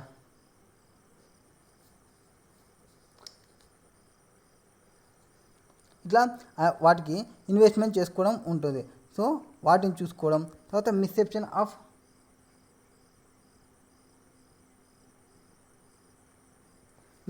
Of other hand, investment by startups from their own savings lead to costliest approach. So మనం ఇన్వెస్ట్మెంట్ చేస్తున్నాము, ఓన్ కాస్టియస్తో చేస్తున్నాము, అట్లాంటి కేసెస్ని చూసుకోవడము. Own saving leads to cautious approach అవుతుంది. సో ఎప్పుడైతే వాళ్ళ యొక్క ఓన్ సోర్స్ చూసుకున్నామంటే వాళ్ళు వేస్ట్ఫుల్ ఎక్స్పెండిచర్ని ఎక్కువ పెట్టుకోవడానికి చూసుకోరు. అండ్ తర్వాత ఇన్వెస్ట్మెంట్ అనేది ఆ వేస్ట్ఫుల్ ఎక్స్పెండిచర్ని క్రాప్ చేసేస్తారు, waste expenditure, and enable the promoter to be on their toes all the times. So మన ఓన్ క్యాపిటల్ పెట్టినామంటే మనం ఎక్స్పెండిచర్ కూడా తక్కువ ఉండడానికి చూస్తాము. ఒకవేళ మనం పక్కన వేరే వాళ్ళు పెడుతున్నాం అనుకోండి, సో ఎక్స్పెండిచర్ అనేది రిచ్గా ప్లానింగ్ ఉంటుంది. That is they are some methods which startup from boot strapping. First వచ్చేసి ట్రేడ్ క్రెడిట్. ట్రేడ్ క్రెడిట్ అంటే when a person is starting his business, నువ్వు ఎప్పుడైనా బిజినెస్ని స్టార్ట్ చేయాలనుకుంటే supplier are reliance to give a trade credits. So నీ యొక్క supplier వాళ్ళు నీకు ట్రేడ్ క్రెడిట్ని ఇవ్వడానికి రెడీగా ఉంటారు. They will insist on payment of their goods supplied either by cash or by credit cards. So వాళ్ళు ఏం చెప్తారు, నీకు గూడ్స్ని డెలివరీ చేసిన తర్వాత నాకు పేమెంట్ చేయాలని చెప్పడము, ఆర్ క్రెడిట్ కార్డ్స్కి పేమెంట్ చేయడము, ఆ క్రెడిట్ కార్డ్లో నీకు కొంతవరకు డిస్కౌంట్స్ని ప్రొవైడ్ చేయడం, ఇట్లాంటివి చేస్తారు. However A company A way out of this situation is to prepare A well craft financial plan. ఇక్కడ ఏమవుతుందంటే ఒక వెల్ క్రాఫ్ట్ ఫైనాన్షియల్ ప్లానింగ్ అనేది ఉంటుంది. దట్ ఈస్ నీకు ఒక 45 days క్రెడిట్ అమ్మా, 35 days క్రెడిట్ అమ్మా అనేది ప్రాపర్ అగ్రిమెంట్స్ అనేది ఉంటాయి ఇక్కడికి వచ్చినప్పుడు. నెక్స్ట్ వెల్ ఫైనాన్షియల్ ప్లాన్ అనేది ఒక క్రాఫ్ట్ ప్లాన్ ఉంటుంది. The next step is to pay A visit to the supplier's office. That is, if the business organization is small, the owner can be directly contacted. So నీ బిజినెస్ అనేది చిన్నగా అనుకుంటే మీరు డైరెక్ట్గా ఓనర్ని కాంటాక్ట్ అవుతాము. On the other hand if the big firm the CFO can be contacted and convinced about the financial plans. So మనకి పెద్ద బిజినెస్ అనుకోండి, దానిలో సిఎఫ్ఓలు, సిఈఓలు, ఎండీలు, మేనేజింగ్ డైరెక్టర్స్ ఇట్లా కొంతమంది ఉంటారు. అండ్ నిన్ని మ్యాక్సిమం ఎవరితో చూసుకుంటారంటే ఫైనాన్షియల్ బాగా చెక్ చేసే వాళ్ళని చూసుకుంటారు. ఫైనాన్షియల్ని బాగా చెక్ చేసే వాళ్ళు ఎవరు ఉంటారు, financial officer, chief financial officer ఉంటాడు. వాళ్ళు కాంటాక్ట్ చేస్తారు, వాళ్ళు కన్విన్సింగ్ చేసుకుంటారు ఈ ఫైనాన్షియల్ ప్లాన్కి సంబంధించి. నెక్స్ట్ కమ్యూనికేషన్ స్కిల్స్ అనేది మనకి important here. The financial plan has to be shown the owner are the financial officer has to be explain about the business and need to get the first order on the credit in order to launch the venture. So ఈ వెంచర్ని launch చేసుకుంటే నువ్వు investors ముందర ఎవరైతే ఉన్నావో వాళ్ళని మంచిగా interact చేసుకోవాలి, మంచిగా అట్రాక్ట్ చేయాలి. నీ వెంచర్, నీ యొక్క ప్రోడక్ట్ని ఖచ్చితంగా వాళ్ళు నీ బై చేసేలాగా నువ్వు చేయాలి. అది మెయిన్ ఇంపార్టెంట్ ఎప్పుడైతే మనం లాంచ్ చేస్తున్నామో ఆ టైంకి. The owner or financial officer may give half of the order on credit and balance on delivery. So కొంతమంది కొంత క్రెడిట్ని ఫస్ట్ ఇవ్వచ్చు, ఆర్ కొంత అమౌంట్ని డెలివరీ తర్వాత ఇయ్యలే అని చెప్పవచ్చు. Next the trick here is to get the goods shipped and cell them before paying to them. So ఇక్కడ ట్రిక్ ఏమంటే వాళ్ళు ఎవరైతే సప్లయర్ ఉంటారో వాళ్ళ యొక్క ప్రోడక్ట్ని సేల్ చేసుకుంటున్నారో ఇది ఒక ట్రిక్ అన్నమాట. Only can also borrow to pay for the goods sold. So వాళ్ళు ఎంతవరకు పేమెంట్ చేసుకుంటారో, ఎంతవరకు అయితే గూడ్స్ని సోల్ చేసినామో అంతవరకు సంబంధించే. But there is a interest cost also. So trade creditors is one of the most important way to reduce the amount of working capital one needs. This is especially నువ్వు as and date వెంటనే నువ్వు cash pay చేస్తే నీకు ఒక amount ఉంటుంది, ఒక 30 to 45 days తర్వాత payment చేస్తా అంటే నీకు ఒక అమౌంట్ ఉంటుంది. యాక్చువల్గా ఆడ ప్రోడక్ట్ యొక్క అమౌంట్ అనేది చేంజ్ అవుతుంది అంటే నువ్వు ప్రోడక్ట్ యొక్క అమౌంట్ చేంజ్ కాదు, నువ్వు లేట్ చేస్తున్నందుకు వాళ్ళు ఇంట్రెస్ట్ని యాడ్ చేసుకుంటారు. దట్ ఈస్ రీటైల్ ఆపరేషన్ చూసుకుంటే మెయిన్గా. Next when you visit your supplier to set up your order doing your startup period husk to speak directly to the owner of the business if it is a small company. So అది small company అయితే నువ్వు డైరెక్ట్గా ఓనర్తో మాట్లాడు, ఓనర్తో negotiation చెయ్యి, ఓనర్తోనే final conclusion లేక middle పర్సన్తో మాట్లాడినావు అనుకోండి. మిడిల్ పర్సన్తో నువ్వు మాట్లాడితే మిడిల్ పర్సన్ ఏమంటారంటే ఓకే సార్ మీరు చెప్పినది పోయి నేను మా సార్కి చెప్తాను, మా సార్ ఏం డెసిషన్ చెప్తారో మీకు చెప్తాను. ఇట్లా మిడిల్ పర్సన్ని చెప్పుకోకండి. ఎందుకు అంటే మిడిల్ పర్సన్కి పోయేటప్పుడు మిడిల్లోనే కొంత ఇన్ఫర్మేషన్ అనేది మిస్ అయిపోతుంది. సో అక్కడ ఎఫెక్షన్ అనేది మిస్ అవుతుంది. ఇప్పుడు నీ యొక్క బాధలు నువ్వు చెప్పుకుంటేనే ఒక రకంగా ఉంటుంది. నీ బాధలు పక్కనోడు చెప్తున్నా అంటే వాడు చెప్పే విధానం వేరే ఉంటుంది. వాడు ఒక ఫన్నీ వేలో చెప్పుకోవచ్చు, నువ్వు ఫీల్ అవుతూ చెప్తావు. That is the case. ఒకవేళ అది లార్జ్ బిజినెస్ అయితే లార్జ్ బిజినెస్లో ఎవరితో మాట్లాడుకోవాలి, సిఎఫ్ఓ పర్సన్ కానీ ఆర్ క్రెడిట్కి అప్రూవల్ పర్సన్ ఎవరైతే ఉన్నారో వాళ్ళతో కానీ మాట్లాడాలి. Next tell the owner or financial officer about your business and explain that you need to get your first order on the credit in order to launch your venture. So వెంచర్లో నువ్వు చేసుకోవడానికి వాళ్ళ యొక్క నా యొక్క ఫస్ట్ ప్రోడక్ట్ ఉంది, ఈ ప్రోడక్ట్ని నాకు ఈ కంపెనీ వాళ్ళంటే చాలా ఇష్టం, సో నేను మీతోనే చేయాలనుకుంటున్నాను అనేది ఒక 4 బిస్కెట్లు వేయాలి, ఒక 2 గోళీలు వేయాలి వాళ్ళకి. అప్పుడు వాళ్ళు మ్యాక్సిమం కన్విన్స్ అయ్యే ఛాన్సెస్ ఉంటాయి. The owner or financial officer make you half of the order. అది అయిపోయింది కదా. Next important. నెక్స్ట్ ఫ్యాక్టరింగ్ అంటే మనం ఏం చెప్తాము, ఫ్యాక్టరింగ్ అంటే నువ్వు ఒక 45 డేస్కి 60 డేస్కి క్రెడిట్ ఇచ్చినావా అది చూసుకోవడం. That is this is a finance method where account receivables of a business organisation ఈ sold to commercial finance company to raise a capital. So మన యొక్క అకౌంట్ రిసీవబుల్స్ ఏవైతే ఉంటావో ఆ అకౌంట్ రిసీవబుల్స్ని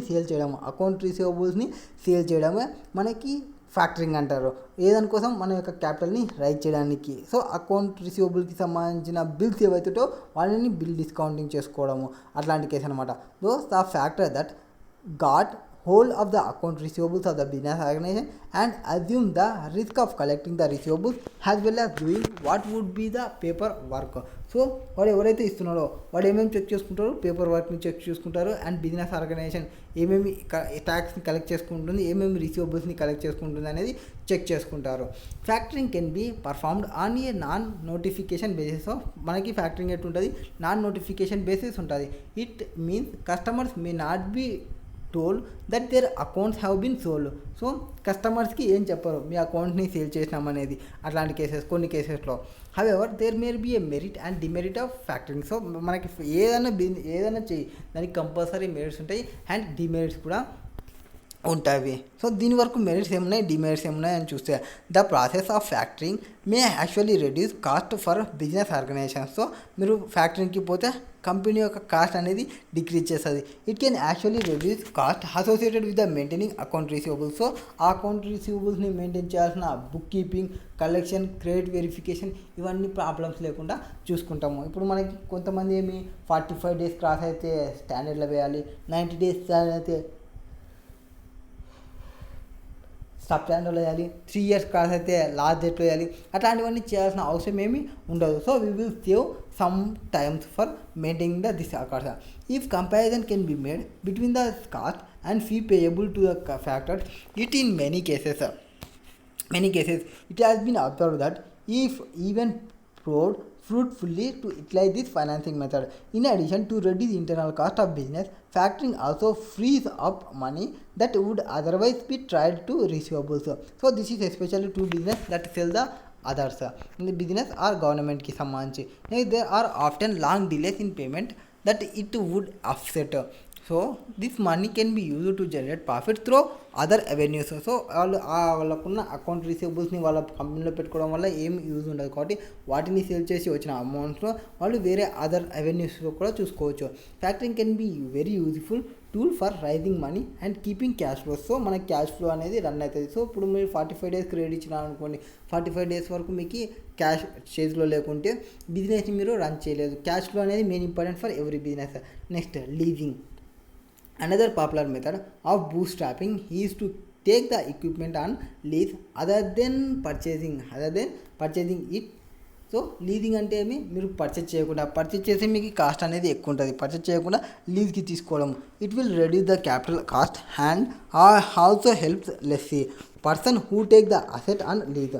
సో ఇక్కడ ఏం చేస్తారంటే మీ యొక్క క్యాపిటల్ కాస్ట్ని రెడ్యూస్ చేయడము అండ్ మీకు లెస్సీకి హెల్ప్ చేస్తుంది. నెక్స్ట్ ఏవి ట్యాక్స్ ఎగ్జామ్షన్ని క్లెయిమ్ చేయడానికి లీజింగ్ తీసుకుంటే ట్యాక్స్ ఎగ్జామ్షన్ క్లెయిమ్ వస్తుంది. లీజ్ వర్క్ అది ఆపరేటింగ్ లీజ్ అనుకోండి, ఇంట్రెస్ట్ అవన్నీ మీకు వస్తాయి. ఒకవేళ అది ఫైనాన్సింగ్ లీజ్ అయితే మీరు ఆఫీసర్గా చూపించుకుంటే డిప్రిషియేషన్ క్లెయిమ్ వస్తుంది. దట్ ఈస్ ట్యాక్స్ బెనిఫిట్ అనేది ఉంది అని చెప్తాము, which is not all feasible for startup organisation. Next further if you are able to shop around and get the best kind of leasing arrangement when you are starting new business, it must better to lease. So మీరు new business అయితే లీజ్కి ఇవ్వడం best kind of leasing అరేంజ్మెంట్లో. For example a lease photo copier rather than pay $3,000 for it, or lease your automobile or van to avoid paying out 8,000 or more. So మీరు ఒక photo copier ఉన్నాడు, ఒక 3,000 pay చేస్తున్నాడు మామూలుగా. So అట్లా కాకుండా lease your automobile or van to avoid paying. So నీకు van ఉంటుంది కదా, ఆ వ్యాన్ని నువ్వు లీజ్కి ఇచ్చుకుంటూ ఉండు, కొంత అమౌంట్ నీకు వస్తుంది. సో సెట్ ఆఫ్కి తగ్గిపోతుంది. ఇట్లా కొన్ని అమౌంట్ని మనం తీసుకోవడం, మనం పెద్ద అమౌంట్ని పే చేయకుండా. ఇప్పుడు మనం వ్యాన్ని కొనాలంటే ఎక్కువ అవుతుంది, అదే లీజ్కి తీసుకుంటే తక్కువ అవుతుంది. They are advantage for both startup business using property or equipment and the owner of the property or equipment. లెస్సీకి బెనిఫిట్స్ ఏమైనా చూసుకోండి. The lessor enjoys tax benefit in the form of depreciation of the fixed assets leased and may gain from capital appreciation on the property as well as making profit from the lessee.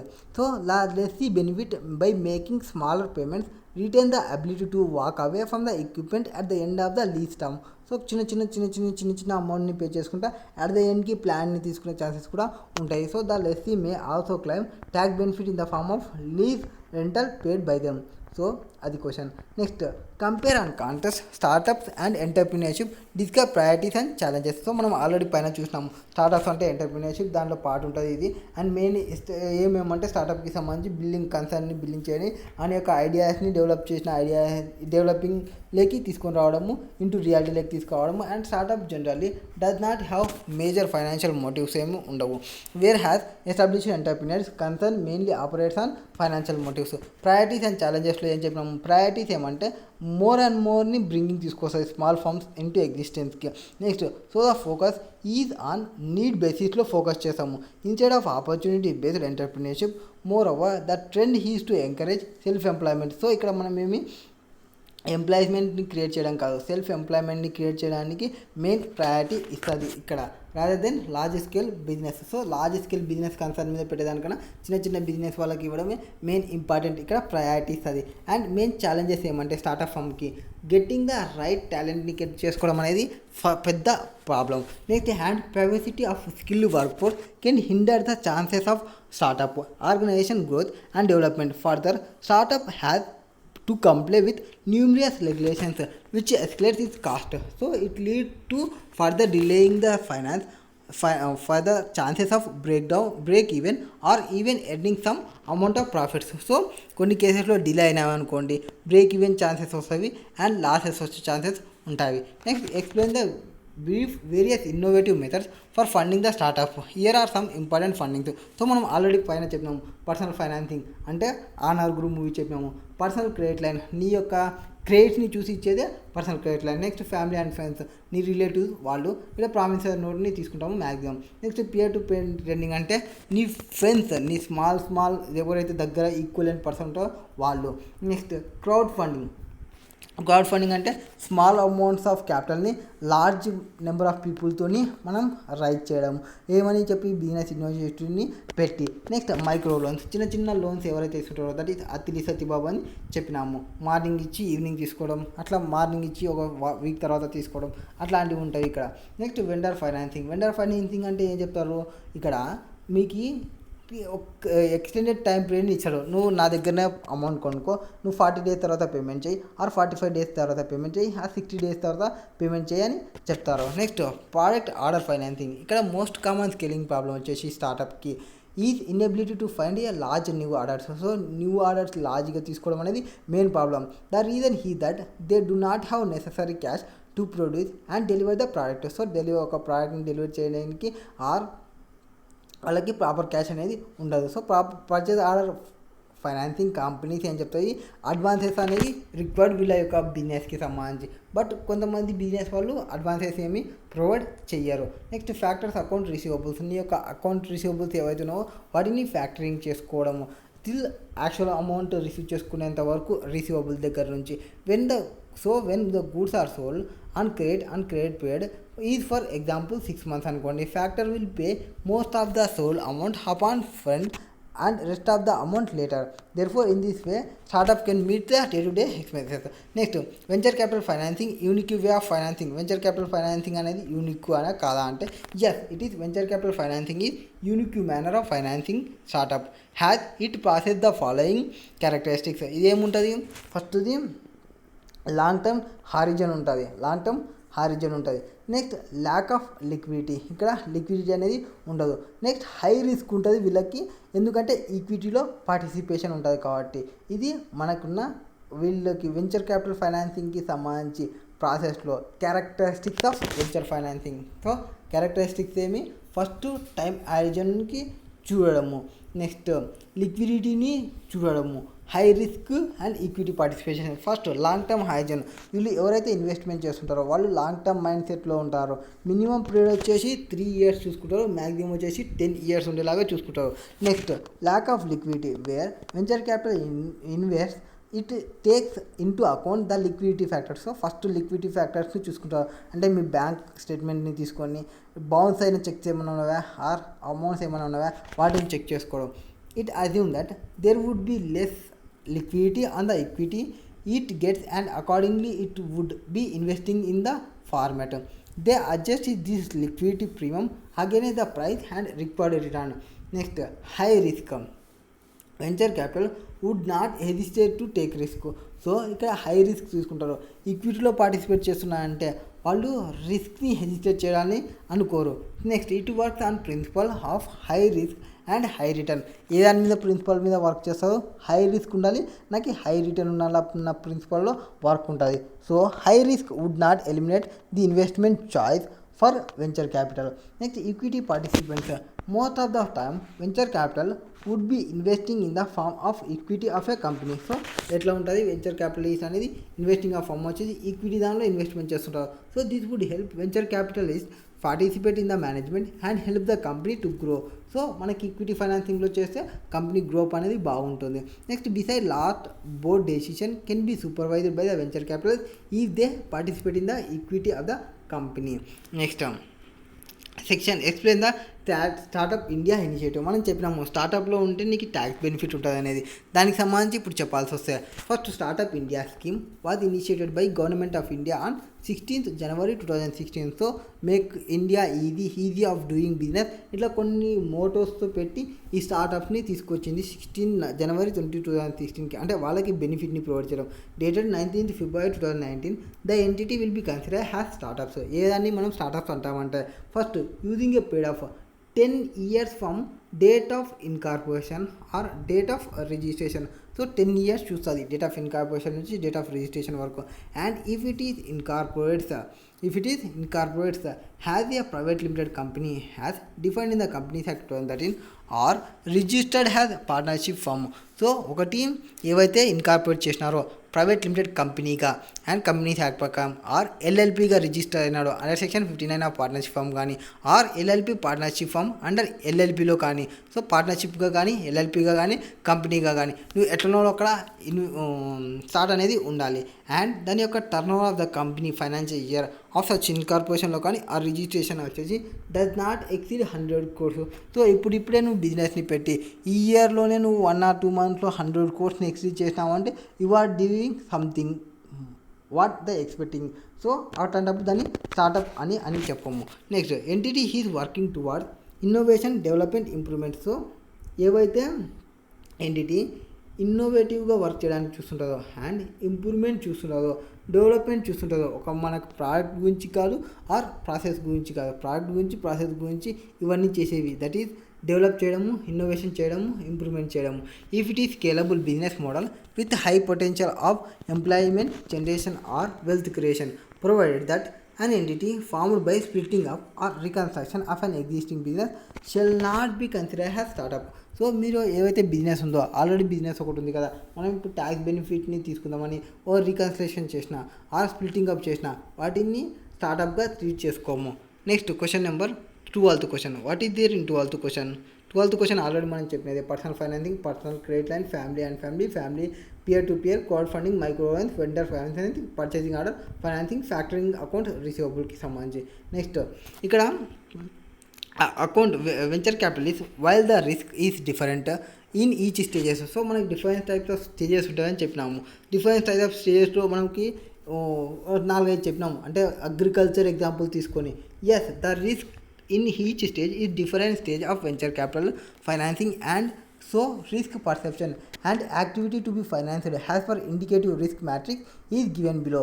That is first seed money ఉంటుంది, startup ఉంటుంది, first stage ఉంటుంది, second stage ఉంటుంది, third stage ఉంటుంది, fourth stage ఉంటుంది. So ఆ నలుగురు ending అయిపోయేది fourth stage దగ్గర. సో నేను మూవీని జస్ట్ గుర్తుపెట్టుకోవడానికి చెప్పిన, ఆ నలుగురు ఎండ్ ఆ ఫోర్త్ స్టేజ్ అనమాట. సో ఆ నలుగురు చేసినా అంటే మనం ఎండ్ అయిపోయినట్ల.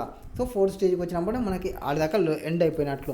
సో ఫస్ట్ ఎన్ని ఇయర్స్ ఉంటుంది అంటే 7 to 10 ఇయర్స్ ఉంటుంది. సో 7 అడుగులు వేస్తున్నట్లు. సో నువ్వు బిజినెస్ని స్టార్ట్ చేస్తున్నావు అంటే 7 అడుగులు వేస్తున్నట్లు, మ్యారేజ్ చేసుకుంటున్నట్టు నువ్వు ఒక బిజినెస్ని.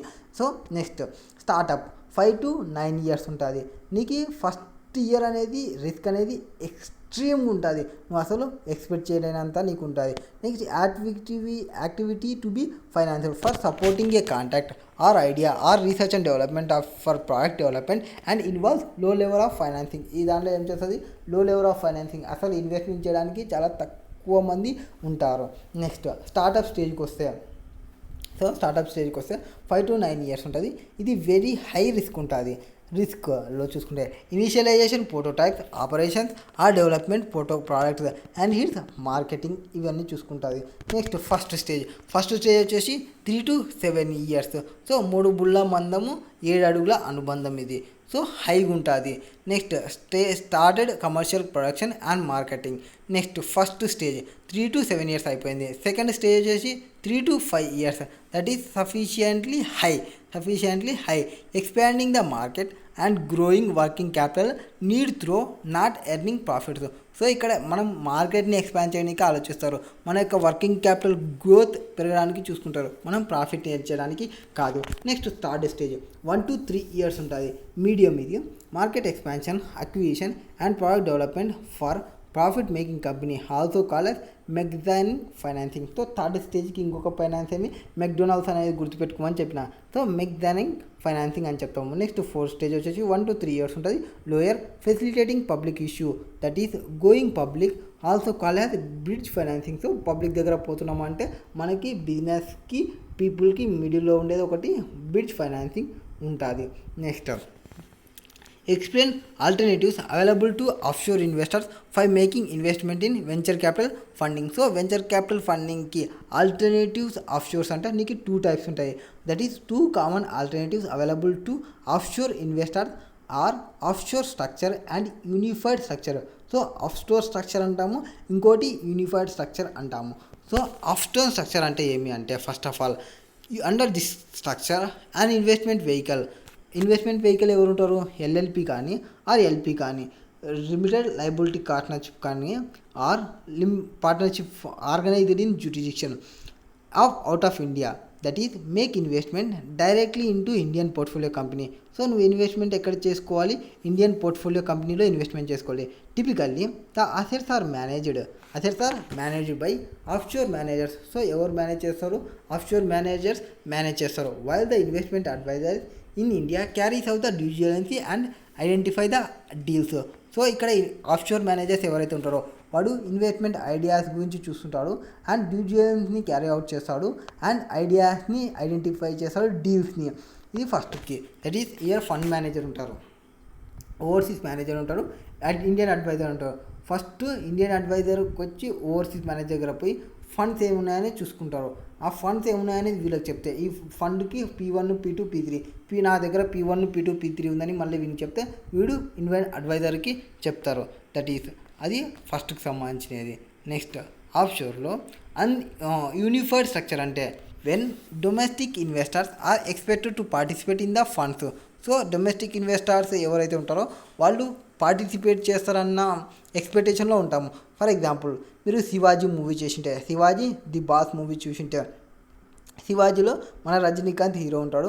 రజనీకాంత్ హీరో ఏమనుకుంటారు, ఇది మంచి కోసం చేస్తున్నాము, హాస్పిటల్ ప్రొవైడ్ చేయడము, ఎడ్యుకేషనల్ ఇన్స్టిట్యూషన్ ప్రొవైడ్ చేయడము అనేది మంచి కోసం కాబట్టి అందరూ పార్టిసిపేట్ చేస్తారు మన ఫండ్లో అనేది వాడి యొక్క అజంప్షన్ ఆ మూవీలో. And unified structure he's used overseas investors pool their assets in an offshore vehicle that invest is locally managed trust. So వీళ్ళు ఏం చేస్తారంటే కొన్ని కేసెస్కి ట్రస్ట్ని ద శివాజీ ఫౌండేషన్ అనేది స్టార్ట్ చేస్తారు. అక్కడి నుంచి దీనికి అమౌంట్స్ ఎక్కడి నుంచి వస్తాయంటే ఫారిన్ ఇన్వెస్టర్స్ వాళ్ళు, ఓవర్సీస్ ఇన్వెస్టర్ వాళ్ళు చేసుకుంటారు. సో ఇది ఆఫ్షోర్ వెహికల్ అంటాము. దీనిలో ఇన్వెస్ట్మెంట్ ఎవరు చేసుకుంటారో అదర్ ఇన్వెస్టర్స్ ఇది చేసుకుంటారు. సో మనోడు ఏం చేస్తాడు, బ్లాక్ మనీని వాళ్ళు ఇచ్చి ఓవర్సీస్ వాళ్ళ దగ్గర నుంచి డొనేషన్ తీసుకున్నట్లు చేస్తాడు. ఒక శివాజీ ఫౌండేషన్ ట్రస్ట్ని క్రియేట్ చేసి అప్పుడు మనకి ఏవైతే డొనేషన్స్ వస్తావో అవన్నిటిని వాళ్ళు ప్రాపర్ ఆబ్జెక్టివ్ ఏదైతే ఉందో ప్రాపర్ పర్పస్ ఆఫ్ ట్రస్ట్ ఏదైతే ఉందో దానికోసమే యూటిలైజ్ చేస్తారు. సో డొనేషన్స్ ఏవైతే రిసీవ్ చేసుకుంటామో దానికోసమే యూజ్ చేస్తున్నా అని చెప్పొచ్చు. Next trust where has domestic company investor directly contribute to the trust. This is later device use to make locally. So first ఇక్కడ ఎవరు ఉంటారు, ఇండియన్ అడ్వైజర్ ఉంటారు, ఓవర్సీస్ మేనేజర్తో మాట్లాడతారు. అండ్ ఓవర్సీస్ మేనేజర్స్ ఫండ్స్ని చూసుకుంటాడు, ఫండ్స్ ట్రస్ట్ని చూస్తాయి. ఈ ట్రస్ట్ నుంచి మళ్ళీ ఇండియన్ అడ్వైజర్కి ఉంటుంది. సో P1 P2 P3 అనేది. Next who are angel investors, how they differ from venture capitalist. నేను ఆల్రెడీ చెప్పినా అనుకుంటా. ఏంజల్ ఇన్వెస్టర్స్ అంటే డాటర్ అండ్ ఫాదర్కి చెప్పినాము. డాటర్ వచ్చేసి always angel for the his father. Angel investors invest in small startups or entrepreneurs. So ఇక్కడ father ఎవరైతే ఉంటారో ఇన్వెస్టర్ అంటున్నాం కదా, ఏంజల్కి ఇన్వెస్టర్ అంటే ఫాదర్. దట్ ఈజ్ స్మాల్ స్టార్టప్స్లో కూడా చూసుకోవడం అండ్ ఎంటర్ప్రీనర్లో చూసుకోవడం అని చెప్తాము. అండ్ వీళ్ళు మ్యాక్సిమం వాళ్ళ యొక్క ఫ్యామిలీ ఫ్రెండ్స్ ఉంటారు. ఇక్కడ క్యాపిటల్ ఏమంటే వన్ టైం ఇన్వెస్ట్మెంట్ చేయడానికైనా రెడీగా ఉంటారు. అండ్ ద ఆన్గోయింగ్ ఇంజెక్షన్లో ఏమైనా చేయడానికైనా రెడీగా ఉంటారు. అండ్ మోస్ట్ ఫేవరబుల్ టర్మ్స్లో చూసుకుంటారు. ఏంజల్ ఇన్వెస్టర్ వచ్చేసి more favourable terms in compared with other lenders చూసుకునేటప్పుడు, ఎందుకంటే తక్కువ రేట్ ఇస్తుండొచ్చు maybe. And startups take first steps rather than possible profit they may get from business. Essentially angel investors are the opposite of venture capitalists. So venture capital ఏవైతే చెప్పామో అవన్నిటికీ ఆపోజిట్లో నువ్వు ఉంటావు. That is Angel investors also known as informal investors. So నీ యొక్క data మొత్తం వాళ్ళు pass on చేస్తుంటారు. వాళ్ళని ఇన్ఫార్మర్ ఇన్వెస్టర్స్ కూడా అంటారు, ఏంజల్ ఫండర్స్ అంటారు, ఆ ప్రైవేట్ ఇన్వెస్టర్స్ అంటారు, ఆర్ సీడ్ ఇన్వెస్టర్స్ అంటారు, ఆ బిజినెస్ ఏజెంట్ అంటారు. ఇవన్నీ మన యొక్క బిజినెస్ పర్సన్ సేల్స్ పర్సన్ ఎవరైతే ఉన్నారో వాళ్ళకు తగ్గిన names. Next some angel investors invest through crowd funding platforms online or build and angel investors network to pool in capital. కొంతమంది ఏం చేస్తారు, క్రౌడ్ ఫండింగ్ రైజ్ చేసి క్రౌడ్ ఫండింగ్ నుంచి అమౌంట్ని తీసుకుంటారు from any other investors and place of them strategically manage చేస్తారు through angel investors.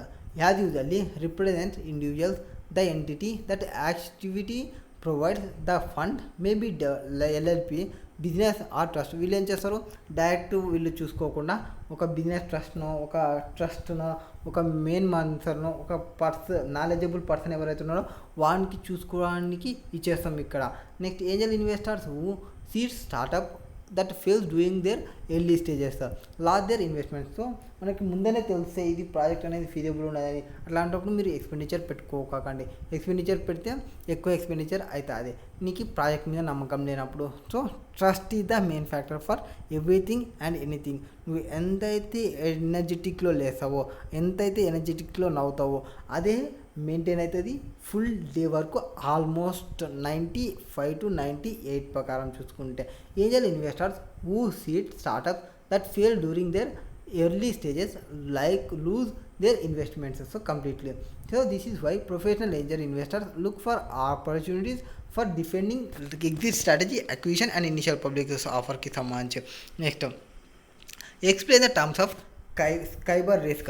Cyber risk ante can be defined as the risk of damages due to lawsuits or compensation on account of being victim of cyber attacks. So ఈ రెండు చూసుకోవాలి, ఒకటి లాసూట్స్ కానీ ఒకటి competition act కానీ వాటికి సంబంధించి సైబర్ అటాక్స్ అనేది రాస్తేనే ఏంది ఏంలే అనేది తెలుస్తాము. అండ్ వానికి మ్యాక్సిమం అమౌంట్ ఆఫ్ రీఫండ్ వేస్తామనేది చెప్తాము. అలాంటి కేసుల్లో due to which data of customers vendors or any other counter party can be leak to unauthorised malwares. So నువ్వు ఎప్పుడైతే వాళ్ళ టర్మ్స్ కన్నా నువ్వు ఆఫ్ చేసుకోకుంటే నీకు కొంత అమౌంట్ తక్కువ వచ్చినప్పటికీ ఏ పేపర్స్ అయితే మనం తీసుకున్నామో ఆ పేపర్స్కి సంబంధించిన డేటా నాతో ఉంటుంది. నీకు కూడా పెట్టమంటే నేను పెట్టేస్తాను, ఎంత అమౌంట్ని నేను పే చేసిన అనేది. Next define Angel investors. Angel investors as the only individuals if not list the entities. So despite providing many countries కానీ ఇండివిజువల్స్ కానీ ఇంక్లూడింగ్ బిజినెస్ కానీ ఎంటర్ప్రీనర్షిప్ కానీ India will rank lower comparative rating across entrepreneurship. So మొత్తం across ఎంటర్ప్రీనర్షిప్లో మనలో అందరూ almost ఎంప్లాయ్మెంట్కి తనకట్లాడుతున్నారు. Employment కాకుండా business చేసేవాళ్ళు చాలా తక్కువ అవుతున్నారు. అండ్ సర్టెన్ ఏజ్ తర్వాత ఏదో ఒకటి చేద్దామంటే కూడా వాళ్ళకి బాడీ అనేది సహకరించకపోవచ్చు. Angel investors invest small startups or entrepreneurs. Often angel investors are among the entrepreneurs family and friends.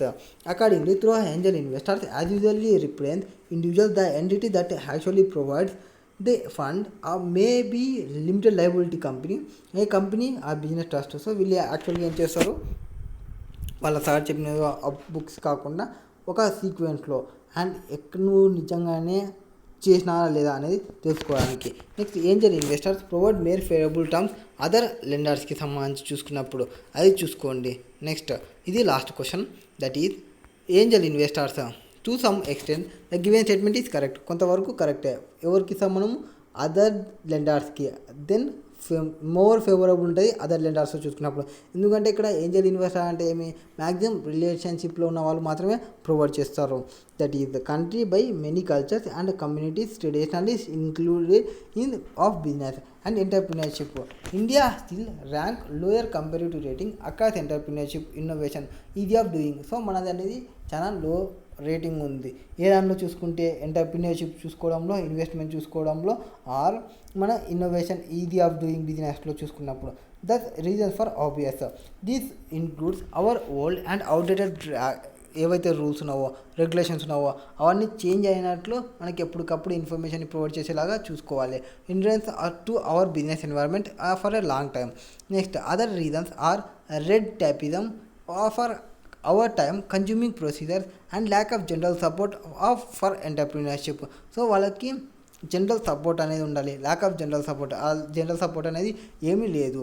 Of course things are changed in recent times. Next often angel investors are coming and entrepreneurship family and own. ఏంజల్ ఇన్వెస్ట్మెంట్లో ఏం జరుగుతుంది, family and ఓన్కి ఇన్వెస్ట్మెంట్ని ఇచ్చుకుంటారు maximum. Next further they as usually invest in the entrepreneurship, stating the business rather than viability of the company. Angel investors are focusing on helping startups take their first step and opportunity of venture capitalist చూసుకుంటే.